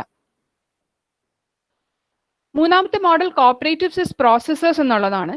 ഇവിടെ ഞാൻ പറയുന്നത് വികസിത രാജ്യങ്ങളിലെ തന്നെ പ്രധാനപ്പെട്ട 2 കോപ്പറേറ്റീവ്സ് ആണ്. ബ്ലൂ ഡയമണ്ട്, ലോകത്തിലെ തന്നെ ഏറ്റവും പ്രശസ്തമായ ബദാം പ്രോസസർ ആണ് അവർ. 20ാം നൂറ്റാണ്ടിന്റെ തുടക്കത്തിൽ അമേരിക്കയിൽ ഫോം ചെയ്തൊരു ഫാമർ കോപ്പറേറ്റീവ് ആണ്. വളരെ നല്ല രീതിയിൽ മുന്നോട്ട് പോയിക്കൊണ്ടിരുന്ന കോപ്പറേറ്റീവ്. നല്ല കോപ്പറേറ്റീവ് ആകുമ്പോൾ അതിനകത്ത് മെമ്പേഴ്സ് കൂടുന്നു. ഒരു കാലഘട്ടത്തിൽ അവർക്ക് വിപണിക്ക് ആവശ്യമാകുന്നതിനേക്കാളും കൂടുതൽ ഉൽപ്പന്നങ്ങൾ ഉണ്ടായി. അങ്ങനെ വന്നപ്പോൾ അവർ ചെയ്തത് പോർട്ട്ഫോളിയോ ഡൈവേഴ്സിഫിക്കേഷൻ, അതായത് ബദാമിൽ നിന്നും ഉണ്ടാക്കാൻ പറ്റുന്ന ഉൽപ്പന്നങ്ങളുടെ എണ്ണം കൂട്ടി കൂടുതൽ വാല്യൂ എഡീഷനിലേക്ക് കടന്നു.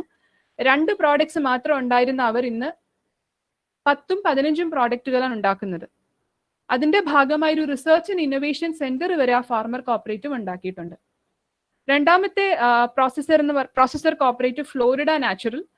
അത് അമേരിക്കയിലെ തന്നെ ഒരു ഓറഞ്ച് ജ്യൂസ് ഫാമർ കോപ്പറേറ്റീവ് ആണ്. നമുക്ക് ജ്യൂസ് മേഖലയിൽ നമുക്കറിയാം ഒരുപാട് കമ്പനീസ് നിലവിലുണ്ട്. പെപ്സിക്കോ, കൊക്കക്കോള, ഈ പല കമ്പനീസിൽ നിന്നും ഒരുപാട് കോമ്പറ്റീഷൻ ഈ ഫ്ലോറിഡ നാച്ചുറലിന് നേരിടേണ്ടി വന്നു. മാർക്കറ്റ് ഷെയർ ഒരുപാട് കുറഞ്ഞുപോയി.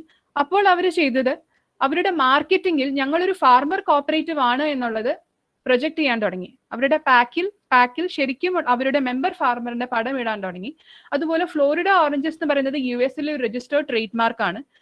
ഞങ്ങൾ ഫ്ലോറിഡ ഓറഞ്ചസ് ആണ് ഉപയോഗിക്കുന്നത് എന്നുള്ളതും അവർ പ്രൊജക്ട് ചെയ്യാൻ തുടങ്ങി. ഈ 2 കാര്യങ്ങൾ കാരണം അവർക്ക് മാർക്കറ്റ് ഷെയർ തിരിച്ചു പിടിക്കുകയും ഈ 2 കമ്പനികളെക്കാളും ഒരു പരിധിവരെ അഡ്വാൻറ്റേജ് ഉണ്ടാവുകയും ചെയ്തു.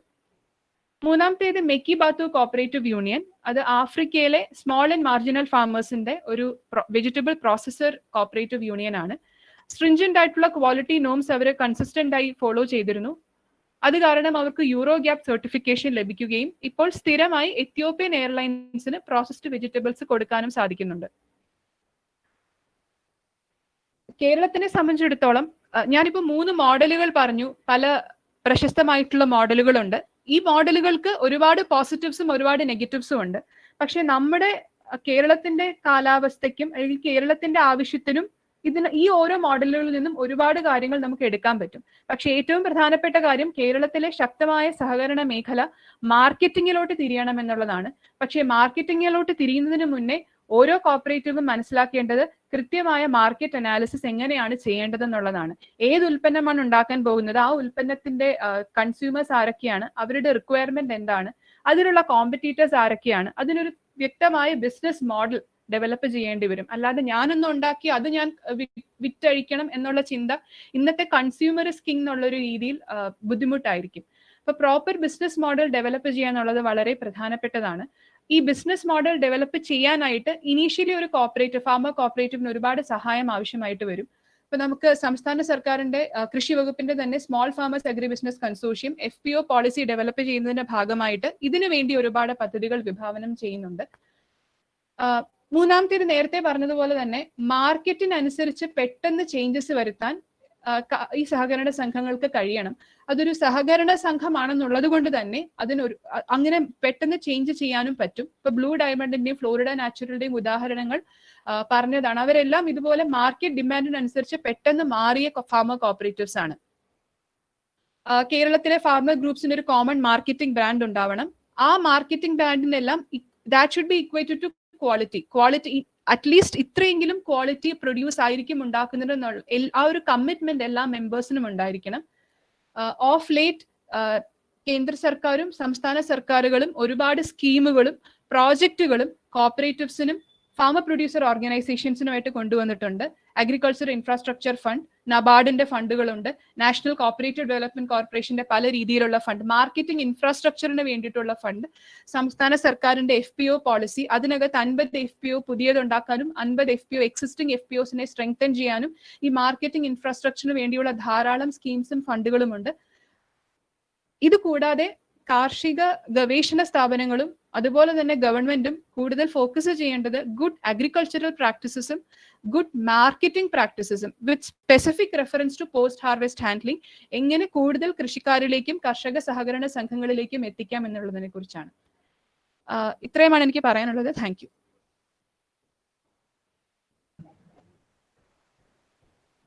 ആരതി വളരെ നന്നായി നമ്മുടെ കാർഷിക രംഗത്തെ സഹകരണ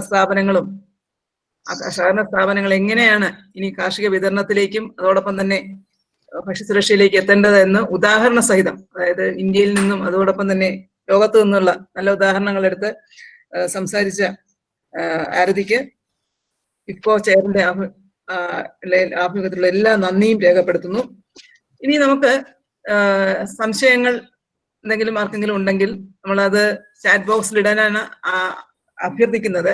കാരണം ഇങ്ങനെ ഒരു വെബിനാറിൽ ഓരോരുത്തർക്കും സംസാരിക്കാൻ അവസരം നൽകുക എന്നുള്ളത് നടക്കില്ല. അതുകൊണ്ട് തന്നെ ചാറ്റ് ബോക്സിൽ നേരത്തെയും ചില സംശയങ്ങളൊക്കെ വന്നിരുന്നു. പ്രൊഫസർ രാംകുമാറിനെ ആദ്യം വന്നിട്ടുള്ള സംശയങ്ങൾക്ക് അല്ലെങ്കിൽ ചോദ്യങ്ങൾക്ക് മറുപടി നൽകുന്നതിന് വേണ്ടി ക്ഷണിക്കുകയാണ്. ഡോക്ടർ രാംകുമാർ.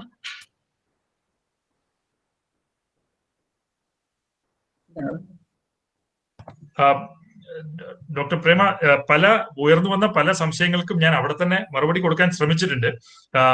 ഇവിടെ വന്ന ഏറ്റവും പ്രധാനപ്പെട്ട ഒരു വിഷയം ഡോക്ടർ ജയരാജ് ഉന്നയിച്ചിട്ടുള്ള മൈക്രോ ക്ലൈമറ്റ് മാനേജ്മെന്റിന്റെ ആവശ്യകത, പല ക്രോപ്പിംഗ് സിസ്റ്റത്തിലും ഉള്ള ആവശ്യകത, അതുപോലെ തന്നെ home stay ecosystem management, wetland ecosystem management, plantation management, ഇതിലൊക്കെ എനിക്ക് പൂർണ്ണമായിട്ടും യോജിപ്പുള്ള മേഖലകളാണ് ഡോക്ടർ ജയരാജ് ഇവിടെ സൂചിപ്പിച്ചിട്ടുള്ളത്. അതുകൊണ്ട് പ്രത്യേകിച്ച് ഞാൻ അതിനൊരു ഉത്തരമായിട്ട് ഞാൻ പറയുന്നില്ല. പക്ഷെ പ്രൊഫസർ രഞ്ജിത് കുമാർ ഉന്നയിച്ചിട്ടുള്ള ചില ചോദ്യങ്ങൾ, ഒരു ചോദ്യം, ഞാൻ അതിന് മറുപടി അവിടെ ഇട്ടിട്ടുണ്ട് ഒരു ടെക്സ്റ്റ് ആയിട്ട്. എങ്കിലും ഞാൻ ഒരിക്കൽ കൂടി അത് ആവർത്തിക്കാം. അതായത് അദ്ദേഹം പറഞ്ഞ ഒരു വിഷയത്തോട് പൂർണ്ണമായിട്ട് എനിക്ക് യോജിപ്പുള്ള ഒരു വിഷയമാണ്. പക്ഷെ സമയക്കുറവ് മൂലം എനിക്ക് പറയാൻ സാധിച്ചില്ല ഞാൻ എന്റെ നേരത്തെ ഉള്ള പ്രസന്റേഷനിൽ. അതായത് ഹരിത വിപ്ലവം എന്ന് പറയുന്നത് ഇന്ത്യയിലെ തന്നെ വന സ്രോതസ്സുകളെ വനങ്ങളെയും വനത്തിന്റെ വിസ്തൃതിയെയും സംരക്ഷിക്കുന്നതിൽ വലിയ പങ്ക് വഹിച്ചിട്ടുണ്ട് എന്നാണ് ഞാൻ പറഞ്ഞത്. അതിനോടൊപ്പം എനിക്ക് കൂട്ടിച്ചേർക്കാൻ കഴിയാത്ത ഒരു വിഷയം അദ്ദേഹം സൂചിപ്പിച്ചിട്ടുള്ളത്, എനിക്ക് യോജിപ്പുള്ളത് ഞാൻ ഒരിക്കൽ കൂടി സൂചിപ്പിക്കാം. അതായത് കേരളത്തിൽ നടന്നിട്ടുള്ള ഭൂപരിഷ്കരണം പോലെ ഒരു ഭൂപരിഷ്കരണം ഇന്ത്യയിൽ നടന്നിട്ടില്ല. ഇന്ത്യയിൽ ഭൂപരിഷ്കരണം നടക്കാത്തത് കൊണ്ട് തന്നെ ഭൂപരിഷ്കരണം നടക്കാത്ത ഒരു കാർഷിക സമൂഹത്തിന്മേൽ അടിച്ചേൽപ്പിക്കപ്പെട്ടതാണ് ഹരിത വിപ്ലവത്തിലെ സാങ്കേതിക പരിജ്ഞാനങ്ങൾ എന്നുള്ളത് കൊണ്ട് നമുക്ക് മുന്നിൽ ഉയർന്നു വന്ന ഒരു പ്രധാനപ്പെട്ട പ്രശ്നം ഈ ഹരിത വിപ്ലവത്തിന്റെ ഗുണങ്ങൾ 3 തരത്തിൽ ബയസ്ഡ് ആയി പോയി എന്ന് നമ്മൾ കണ്ടിട്ടുണ്ട്.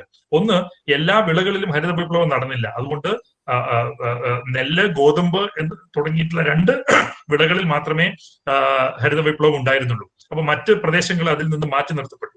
2, ഹരിത വിപ്ലവം നടപ്പിൽ വന്ന ഒരു പ്രത്യേക സാഹചര്യം നമ്മുടെ മുൻപിലുണ്ട്.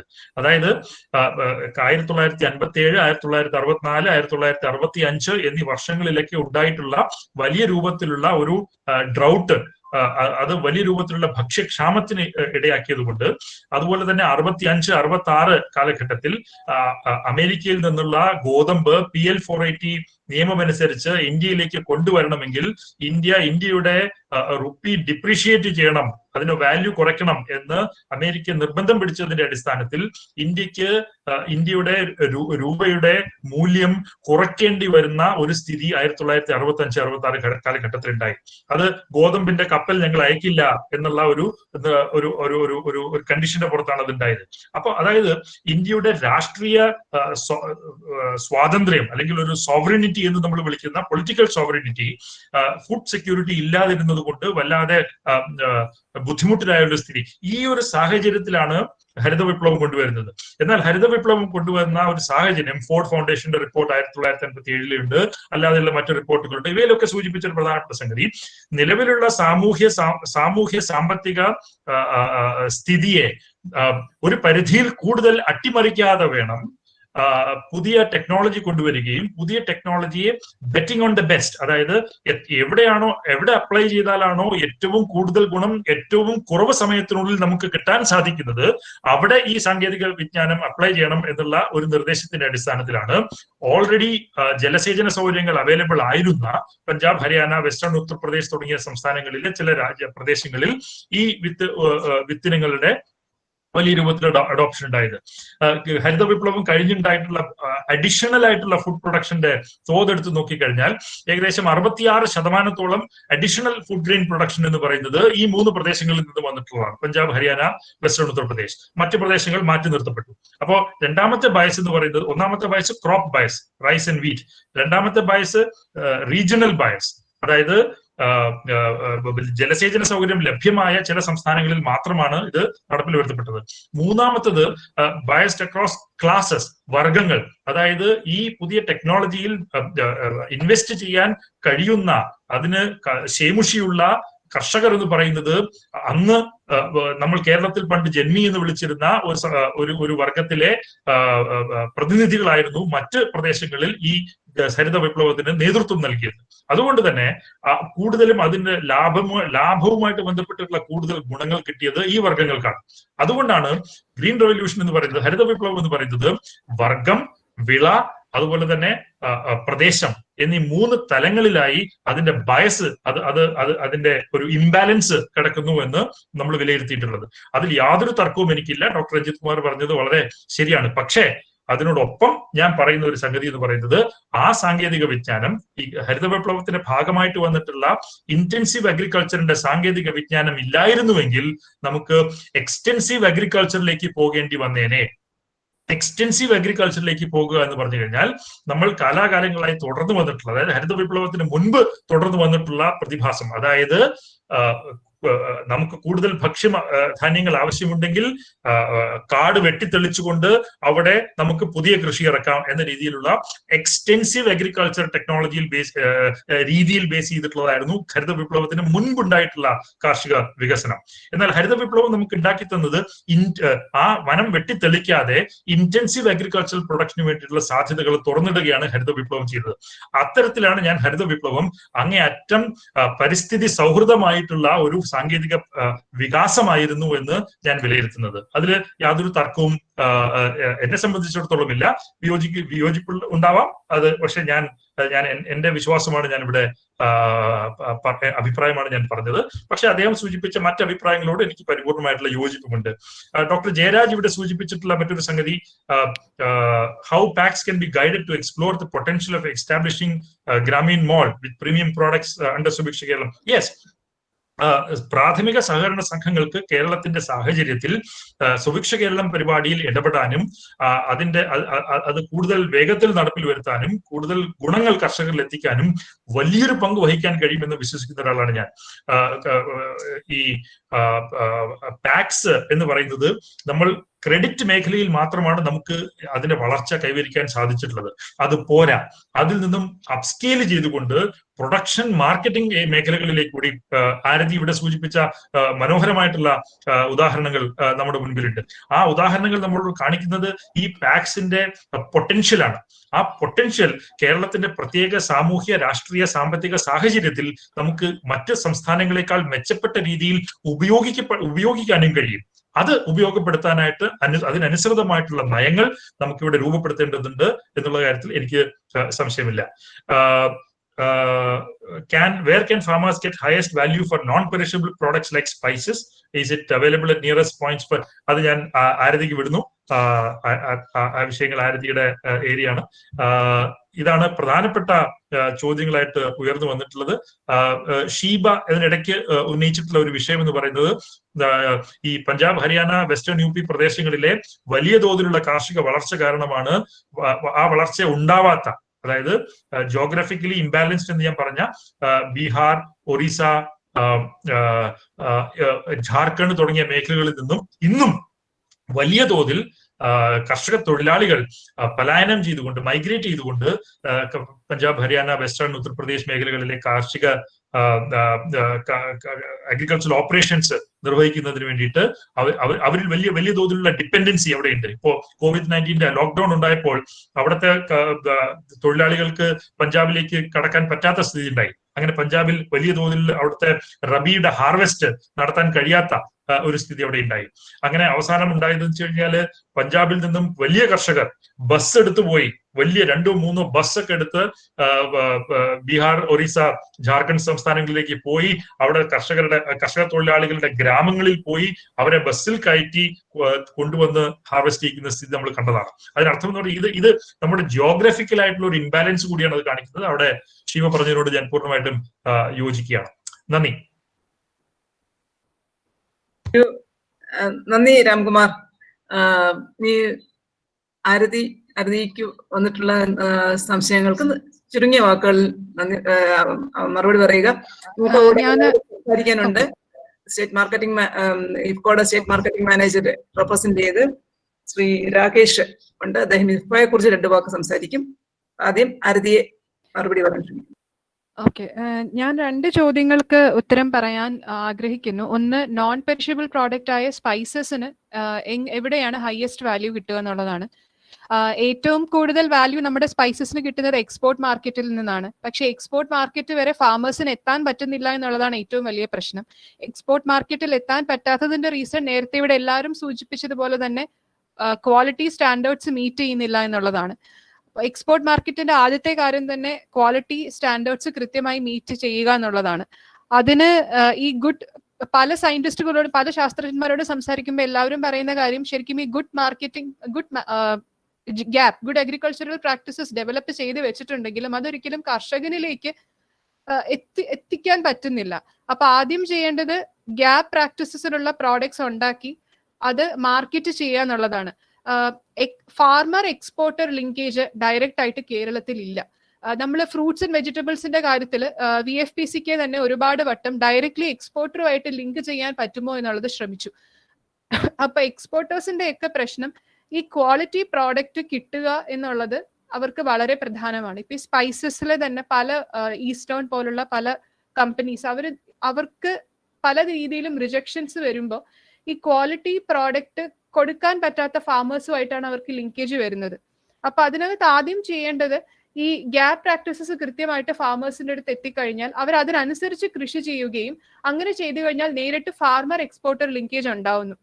ഇത് ഒരു മെത്തഡോളജിയാണ്. അങ്ങനെ വരുമ്പോൾ നമുക്ക് നമ്പർ ഓഫ് ചെയിൻസിനെ ഇവിടെ നേരത്തെ പറഞ്ഞതുപോലെ കുറയ്ക്കാൻ പറ്റും. രണ്ടാമത്തെ കാര്യം ഈനാം ആണ്. ഈനാം ഇപ്പൊ നമുക്ക് നെയ്സൺ സ്റ്റേജിലാണ് ഉള്ളത്. കേരളത്തിൽ 6 മാർക്കറ്റ്സിൽ ഇപ്പം ഈനാം ഫെസിലിറ്റി അവൈലബിൾ ആണ്. ആന്ധ്രാപ്രദേശിലെയും മറ്റ് പല സംസ്ഥാനങ്ങളിലും ക്യുമിൻ രാജസ്ഥാൻ പോലുള്ള സ്ഥലങ്ങളിലുമെല്ലാം ഈ സ്പൈസസിന് ഹൈ വാല്യൂ കിട്ടുന്നത് ഇപ്പം ഈനാം ഇലക്ട്രോണിക് നാഷണൽ അഗ്രികൾച്ചർ മാർക്കറ്റിലൂടെയാണ്. കാരണം ഇന്ത്യയിലുള്ള എല്ലാ ബിഡേഴ്സിനും നമ്മുടെ പ്രോഡക്റ്റ് കാണാനും വാങ്ങിക്കാനും പറ്റും. ഇപ്പൊ നമ്മൾ കാടമത്തിന്റെ എക്സാമ്പിൾ എടുത്തു കഴിഞ്ഞാൽ ഫിസിക്കലി പ്രസന്റ് ആയിരിക്കണം ഓപ്ഷൻ പോയിന്റിൽ. അപ്പം ഒരു വളരെ ലിമിറ്റഡ് ആയിട്ടുള്ള ഒരു 50 അല്ലെങ്കിൽ 60 ട്രേഡേഴ്സ് മാത്രമാണ് കേരളത്തിൽ നിന്ന് കാടമം വാങ്ങിക്കാൻ വരുന്നത്.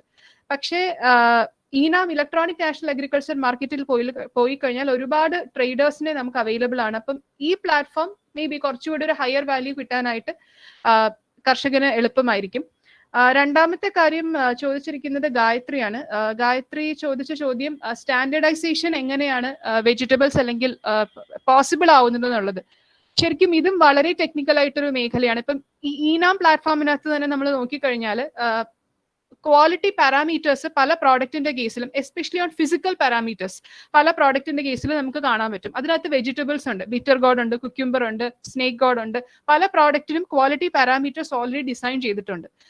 പക്ഷേ ഇതിനകത്ത് അഗെയിൻ കേരള അഗ്രികൾച്ചർ യൂണിവേഴ്സിറ്റിക്ക് ഒരുപാട് കാര്യങ്ങൾ ചെയ്യാൻ പറ്റും. ഇങ്ങനെയുള്ള ഒരു റിസർച്ച് ഇവിടെ നടന്നിട്ടുണ്ടെന്ന് എനിക്ക് തോന്നുന്നില്ല. എസ്പെഷ്യലി ഗ്രേഡ് സ്റ്റാൻഡേർഡ്സ് എങ്ങനെയാണ് ഗ്രേഡിംഗ് നടത്തേണ്ടത്, ആ ടെക്നിക്കലായിട്ട് എങ്ങനെയാണ് ശരിക്കും നമ്മൾ സ്റ്റാൻഡർഡൈസേഷൻ നടത്തേണ്ടത് എന്നുള്ളത് ശരിക്കും കാർഷിക സർവകലാശാല അതിനുള്ള ഇനീഷ്യേറ്റീവ് എടുത്ത് ആ നോളജ് ഫാമേഴ്സിലോട്ട് എത്തിക്കണം. Thank you. താങ്ക് യു ആരതി. ഇനി ഞാൻ ഇഫ്കോയെ പ്രതിനിധീകരിച്ച് ശ്രീ രാകേഷ്, ഇഫ്കോയെ കോൾപോത്തൻ ഇഫ്കോ ചെയർ ഫണ്ടിങ് നടത്തുന്നത് രാകേഷിനെ ഞാൻ ഏറ്റവും ചുരുങ്ങിയ വാക്കുകളിൽ ഇഫ്കോയെ കുറിച്ച് നമുക്ക് വെബിനാർ അടുത്ത ആഴ്ചയും നമ്മൾ തിങ്കളാഴ്ചയുണ്ട്. അപ്പം കൂടുതൽ കാര്യങ്ങൾ അന്ന് കേൾക്കാമെന്നാണ് കരുതുന്നത്. കാരണം സമയം വളരെയധികം വൈകി. അതുകൊണ്ടാണ് രാകേഷ് മണികണ്ഠൻ മാനേജർക്ക് ഒരു മീറ്റിംഗ് വന്നതുകൊണ്ടാണ് അദ്ദേഹത്തിന് ഒന്ന് പങ്കെടുക്കാൻ കഴിഞ്ഞില്ല. അല്ലെങ്കിൽ അദ്ദേഹം പങ്കെടുത്തേനെ. നമസ്കാരം, എല്ലാവർക്കും നമസ്കാരം. ബഹുമാനപ്പെട്ട വൈസ് ചാൻസലർ രാംകുമാർ സാർ, അതുപോലെ minister Sunil sir, special officer Arathi madam. ഇവിടെ ഞാനല്ല ആക്ച്വലി പങ്കെടുക്കേണ്ടിയിരുന്നത്. ഞങ്ങളുടെ സ്റ്റേറ്റ് മാർക്കറ്റിംഗ് മാനേജർ മണികണ്ഠൻ സാറാണ്. അപ്പോ ഇങ്ങനെ ഒരു അവസരം, ഇങ്ങനൊരു ഇത്രയും വലിയൊരു വെബിനാർ സംഘടിപ്പിച്ച ഇഫ്കോ ചെയറിന് ഞാൻ ആദ്യം തന്നെ നന്ദി പറയട്ടെ.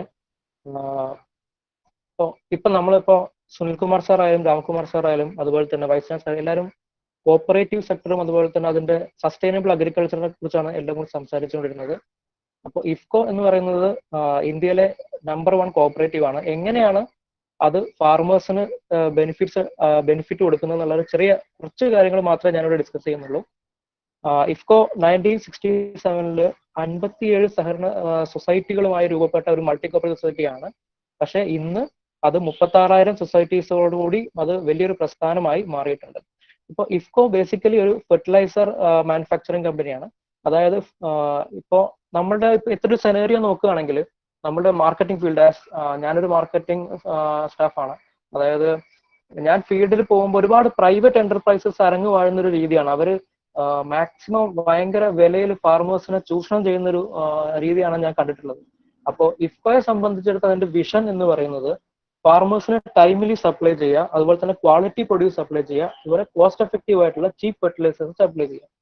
ഇപ്പൊ പ്രൈവറ്റ് കമ്പനീസുകളുടെ പ്രൊഡക്ട്സുകളൊക്കെ നോക്കിക്കഴിഞ്ഞാൽ ഏകദേശം നമ്മൾ പല പ്രൊഡക്ട്സ്, ഇപ്പൊ ഇഫ്കോയുടെ തന്നെ ഒരുപാട് പ്രൊഡക്ട്സ് ഉണ്ട്.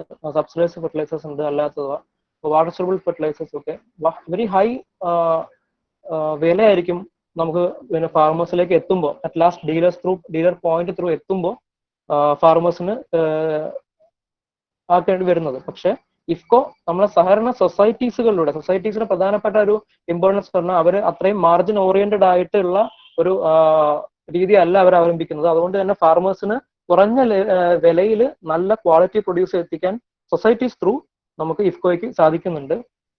പിന്നെ ഇഫ്കോയുടെ ചില മെയിൻ പ്രൊഡക്ട്സിനെ കുറിച്ച് പറയുകയാണെങ്കിൽ നമ്മൾ സബ്സിഡൈസ്ഡ് വളങ്ങളായിട്ടുള്ള യൂറിയ, DAP, അതുപോലെ കോംപ്ലക്സ് വളങ്ങൾ 10, 26, 26, അതുപോലെ തന്നെ 15, 15, 15, ഫാക്ടം ഫോസ് തുടങ്ങിയ വളങ്ങളൊക്കെ നമ്മൾ സപ്ലൈ ചെയ്യുന്നുണ്ട്. പക്ഷെ ഇതൊക്കെ നമ്മൾ ഇപ്പോൾ നിലനിന്നിരുന്ന ഒരു രീതിയാണ്. പക്ഷെ ഇനിയും നമ്മൾ കുറച്ച് ഡൈവേഴ്സ് ആയിട്ട് പുതിയ രീതികളിലേക്ക് വരുമ്പോൾ അവിടെ വാട്ടർ സോലുബിൾ ഫെർട്ടിലൈസേഴ്സ് ഒക്കെ ഇപ്പോൾ ഫാർമേഴ്സിലേക്ക് എത്തിക്കാൻ ശ്രമിക്കുന്നുണ്ട്. അതായത് വാട്ടർ സോലുബിൾ ഫെർട്ടിലൈസേഴ്സ് എന്ന് പറഞ്ഞു കഴിഞ്ഞാൽ നമുക്ക് ജലാലയ വളങ്ങൾ, വെള്ളത്തിൽ ഡ്രിപ്പ് ഇറിഗേഷൻ വെള്ളത്തിൽ കലക്കി ഉപയോഗിക്കാൻ പറ്റുന്ന വളങ്ങൾ. ഇപ്പോൾ നമ്മൾ സബ്സിഡൈസ് നോർമൽ ഫെർട്ടിലൈസർ വളങ്ങൾ നമ്മൾ പറയുമ്പോൾ ഇതിനകത്ത് ചെടിക്ക് നമ്മൾ മണ്ണിലിട്ട് കൊടുക്കുമ്പോൾ ചെടിക്ക് കംപ്ലീറ്റ് ആയിട്ട് അത് കിട്ടണമെന്നില്ല. മെയിൻലി 3 കാരണങ്ങൾ. ഒന്ന് ലീച്ചിങ് ലോസ് ഉണ്ടാകും, അതുപോലെ തന്നെ മഴയത്ത് പോകാം, അതുപോലെ വോളറ്റൈൽ ആവിയായിട്ട് പോകാം. അപ്പോൾ എല്ലാം ചെടിക്ക് കിട്ടിക്കോണമെന്നില്ല. അവിടെയാണ് നമ്മൾ വാട്ടർ സോലുബിൾ ഫെർട്ടിലൈസറിന്റെ പ്രസക്തി എന്ന് പറയുന്നത്. ഈ ജലാലയ വളങ്ങൾ ഉപയോഗിക്കുമ്പോൾ അതിൽ 80% നമുക്ക് എഫിഷ്യന്റ് ആയിട്ട് ചെടിക്ക് അത് ആഗിരണം ചെയ്യാൻ സാധിക്കും. അത്തരം വളങ്ങൾ എന്ന് പറയുന്നത് ഇഫ്കോ കർഷകരിലേക്ക് എത്തിക്കുന്നത് യൂറിയ ഫോസ്ഫേറ്റ്, അതായത് 1744 പിന്നെ 1261 എന്നിവ വളങ്ങളാണ്. നമുക്ക് ഫോസ്ഫറസ് കണ്ടന്റ് കൂടുതലായിട്ടുള്ളതാണ്. അതായത് വേര് വളർച്ചയ്ക്ക് ഫസ്റ്റ് നമ്മൾ സ്പ്രേ ചെയ്യുകയാണെങ്കിൽ ഫസ്റ്റ് ബിഗിനർ സ്റ്റേജിൽ കൊടുക്കുകയാണെങ്കിൽ നന്നായിട്ട് വളർച്ച ഉണ്ടാകാൻ പറ്റുന്ന ഫോലിയർ വളങ്ങളാണ്. അതിനുശേഷം നമുക്ക് വരുമ്പോൾ ഓൾ 18 അതുപോലെ ഓൾ 19 തുടങ്ങിയിട്ടുള്ള സ്പെഷ്യൽ വാട്ടർ സോലുബിൾ ഫെർട്ടിലൈസേഴ്സ് ഉണ്ട്. അത് റീപ്രൊഡക്റ്റീവ് സ്റ്റേജിൽ വെജിറ്റേറ്റീവ് സ്റ്റേജിലൊക്കെ യൂസ് ചെയ്യാവുന്നതാണ്. പിന്നെ ലാസ്റ്റിലേക്ക് നമ്മൾ പൂവിടുന്ന റീപ്രൊഡക്റ്റീവ് സ്റ്റേജ് വരുമ്പോൾ കൂടുതലായിട്ടും നമുക്ക് പൊട്ടാഷ് ആണ് വേണ്ടത്. ആ ടൈമിൽ നമുക്ക് 13045 SOP പോലത്തെ വാട്ടർ സോലുബിൾ ഫെർട്ടിലൈസേഴ്സ് വരുന്നുണ്ട്. ഇതാണ് വാട്ടർ സോലുബിൾ ഫെർട്ടിലൈസേഴ്സ് ഇഫ്കോയ്ക്ക് ഉള്ളത്. പിന്നെ നമ്മൾ ഇപ്പോൾ ഒരുപാട് പറയുന്നത് ഓർഗാനിക് ഫെർട്ടിലൈസേഴ്സിനെ കുറിച്ചാണ്. ഇഫ്കോയും അതുപോലെ തന്നെ ഓർഗാനിക് ഫെർട്ടിലൈസേഴ്സിന്റെ ഉണ്ടാക്കുന്നുണ്ട്. അതിൽ നമുക്ക് മെയിനായിട്ടുള്ളത് നീം കേക്ക്. നമ്മളുടെ തന്നെ ഇഫ്കോ യൂറിയ ഇപ്പൊ നീം കോട്ടർ ആണ് വരുന്നത്. അപ്പൊ നീം കോട്ടർ യൂറിയ ഉണ്ടാക്കാൻ വേണ്ടി എടുക്കുന്ന നീം ഓയിൽ എടുത്തതിന് ശേഷം ബാക്കിയുള്ള കേക്ക് തന്നെയാണ് ഇഫ്കോ ഫാർമേഴ്സിലേക്ക് എത്തിക്കുന്നത്. പിന്നീട് നമുക്ക് വേറൊരു ഫെർട്ടിലൈസർ, ബയോ ഫെർട്ടിലൈസർ. ഇപ്പൊ ജീവാണുവളങ്ങളുടെ ഇമ്പോർട്ടൻസ് നമുക്ക് എല്ലാവർക്കും അറിയാം. നമ്മൾ ബേസിക്കലി ഇപ്പൊ ഫോസ്ഫറസ് ആയാലും അതൊക്കെ ഫിക്സ് ചെയ്ത് പോകുന്ന രീതികളിൽ നമ്മൾ സോയിൽ ഫെർട്ടിലൈസർ അപ്ലൈ ചെയ്യുമ്പോൾ ഫിക്സ് ആയി പോകുന്നത് നമ്മൾ കണ്ടിട്ടുണ്ട്. അപ്പൊ അത്തരം കണ്ടീഷനിൽ അത് പ്ലാന്റ്സിന് അവൈലബിൾ ആക്കാൻ വേണ്ടിയിട്ട് നമുക്ക് ബയോ ഫെർട്ടിലൈസേഴ്സ് യൂസ് ചെയ്യാം. അത് നമുക്ക് അസറ്റോബാക്ടർ ഉണ്ട്, റൈസോബിയം ഉണ്ട്, അതുപോലെ പൊട്ടാഷ് മൊബിലൈസിംഗ് ബയോ ഫെർട്ടിലൈസർ ഉണ്ട്, സിങ്ക് സോലുബിലൈസിംഗ് ബയോ ഫെർട്ടിലൈസർ ഉണ്ട്. ഇതൊക്കെ ബയോ ഫെർട്ടിലൈസർ ശ്രേണിയാണ്. പിന്നെ നമുക്ക് അവൈലബിൾ ആയിട്ടുള്ളത് എന്ന് പറയുന്നത് മൈക്രോ ന്യൂട്രിയൻസ്. നമുക്ക് മൈക്രോ ന്യൂട്രിയൻസ് ഉണ്ട്, ബോറോൺ, മാഗ്നീഷ്യം, അതുപോലെ തന്നെ സിങ്ക്, സൾഫർ തുടങ്ങിയ മൈക്രോ ന്യൂട്രിയൻസ്. ഇതൊക്കെ നമ്മൾ ഡെവലപ്പ് ചെയ്യുന്നുണ്ട്. അതുപോലെ തന്നെ പിന്നീടുള്ളത് ഇപ്പൊ പുതുതായിട്ട് ഡെവലപ്പ് ചെയ്തതാണ് നാനോ ഫെർട്ടിലൈസേഴ്സ്. നാനോ ഫെർട്ടിലൈസേഴ്സ് എന്ന് പറയുമ്പോൾ വളരെ കുറച്ച് എമൗണ്ടിൽ, അത് കൊമേഴ്ഷ്യൽ ആയിട്ടില്ല, നമ്മൾ ട്രയൽസ് നടന്നുകൊണ്ടിരിക്കുന്നേ ഉള്ളൂ. അപ്പോൾ അതിന്റെ മാർക്കറ്റിംഗ് അതിലേക്ക് അത് ഫീൽഡിൽ വരുന്നേ ഉള്ളൂ. അപ്പൊ അത് വന്നു കഴിഞ്ഞാൽ ഏറ്റവും ബെനിഫിറ്റ് ആയിട്ടുള്ള വളരെ കുറച്ച് എമൗണ്ടിൽ ഫാർമേഴ്സിന് അത് അപ്ലൈ ചെയ്താൽ മതി. അപ്പൊ നമ്മൾ സോയിൽ കണ്ടീഷനെയൊക്കെ അത് ധാരാളം ഹെൽപ്പ് ചെയ്യുന്നു. ഇത്രയൊക്കെയാണ് ഇഫ്കോയുടെ ഫെർട്ടിലൈസറിനെ കുറിച്ച് എനിക്ക് പറയാനുള്ളത്. Thank you. നന്ദി രാകേഷ്. നമ്മള് വെബിനാറിന്റെ സീരീസിലെ ആദ്യത്തെ ദിവസം വളരെ വിജയകരമായി പൂർത്തിയാക്കിയിരിക്കുകയാണ്. ഇതിൽ പങ്കെടുത്ത എല്ലാവർക്കും ഞാൻ കോർഡിനേറ്ററുടെ പേരിൽ ഉള്ള നന്ദി രേഖപ്പെടുത്തുന്നു. ഔപചാരികമായി നന്ദി രേഖപ്പെടുത്തുന്നതിന് വെള്ളായണി കാർഷിക കോളേജിലെ സാമ്പത്തിക ശാസ്ത്ര വിഭാഗത്തിലെ അസിസ്റ്റന്റ് പ്രൊഫസർ അശ്വതിയെ ക്ഷണിച്ചുകൊള്ളുന്നു.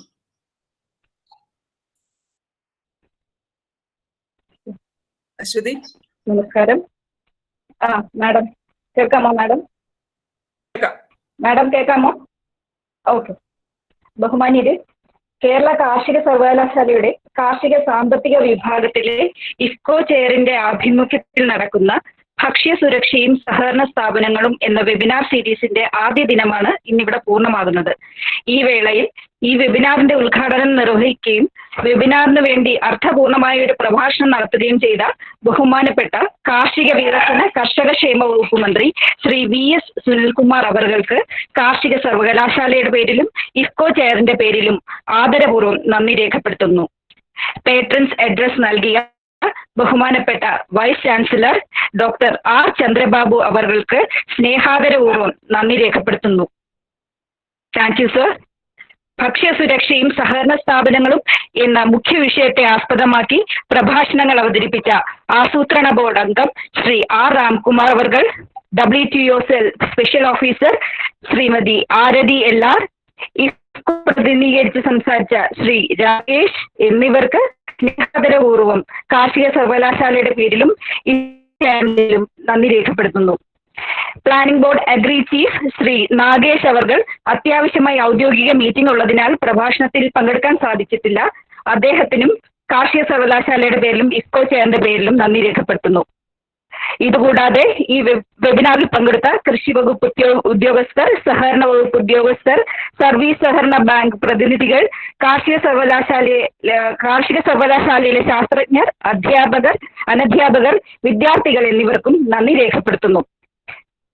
ഏറ്റവും അവസാനമായി ഈ വെബിനാറിന് പരിശ്രമിച്ച് IFFCO ചെയർപേഴ്സണും കാർഷിക സർവകലാശാലയിലെ college of horticulture, department of agriculture എക്കണോമിക്സിന്റെ മേധാവിയുമായ ഡോക്ടർ A പ്രേമ അവർക്കും അവരുടെ മാഡത്തിന്റെ ടീമിനും സ്നേഹത്തോടെ നന്ദി രേഖപ്പെടുത്തുന്നു.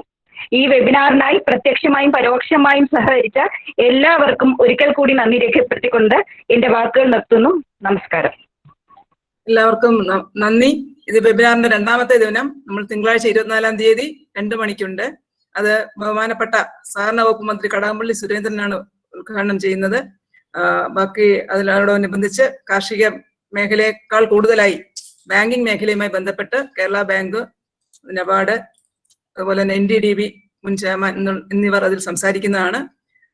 എല്ലാവരെയും അതിലേക്ക് ഹാർദവമായി സ്വാഗതം ചെയ്തുകൊണ്ട് ഒരിക്കൽ കൂടി നന്ദി രേഖപ്പെടുത്തിക്കൊണ്ട് നിർത്തുന്നു. നന്ദി, നമസ്കാരം.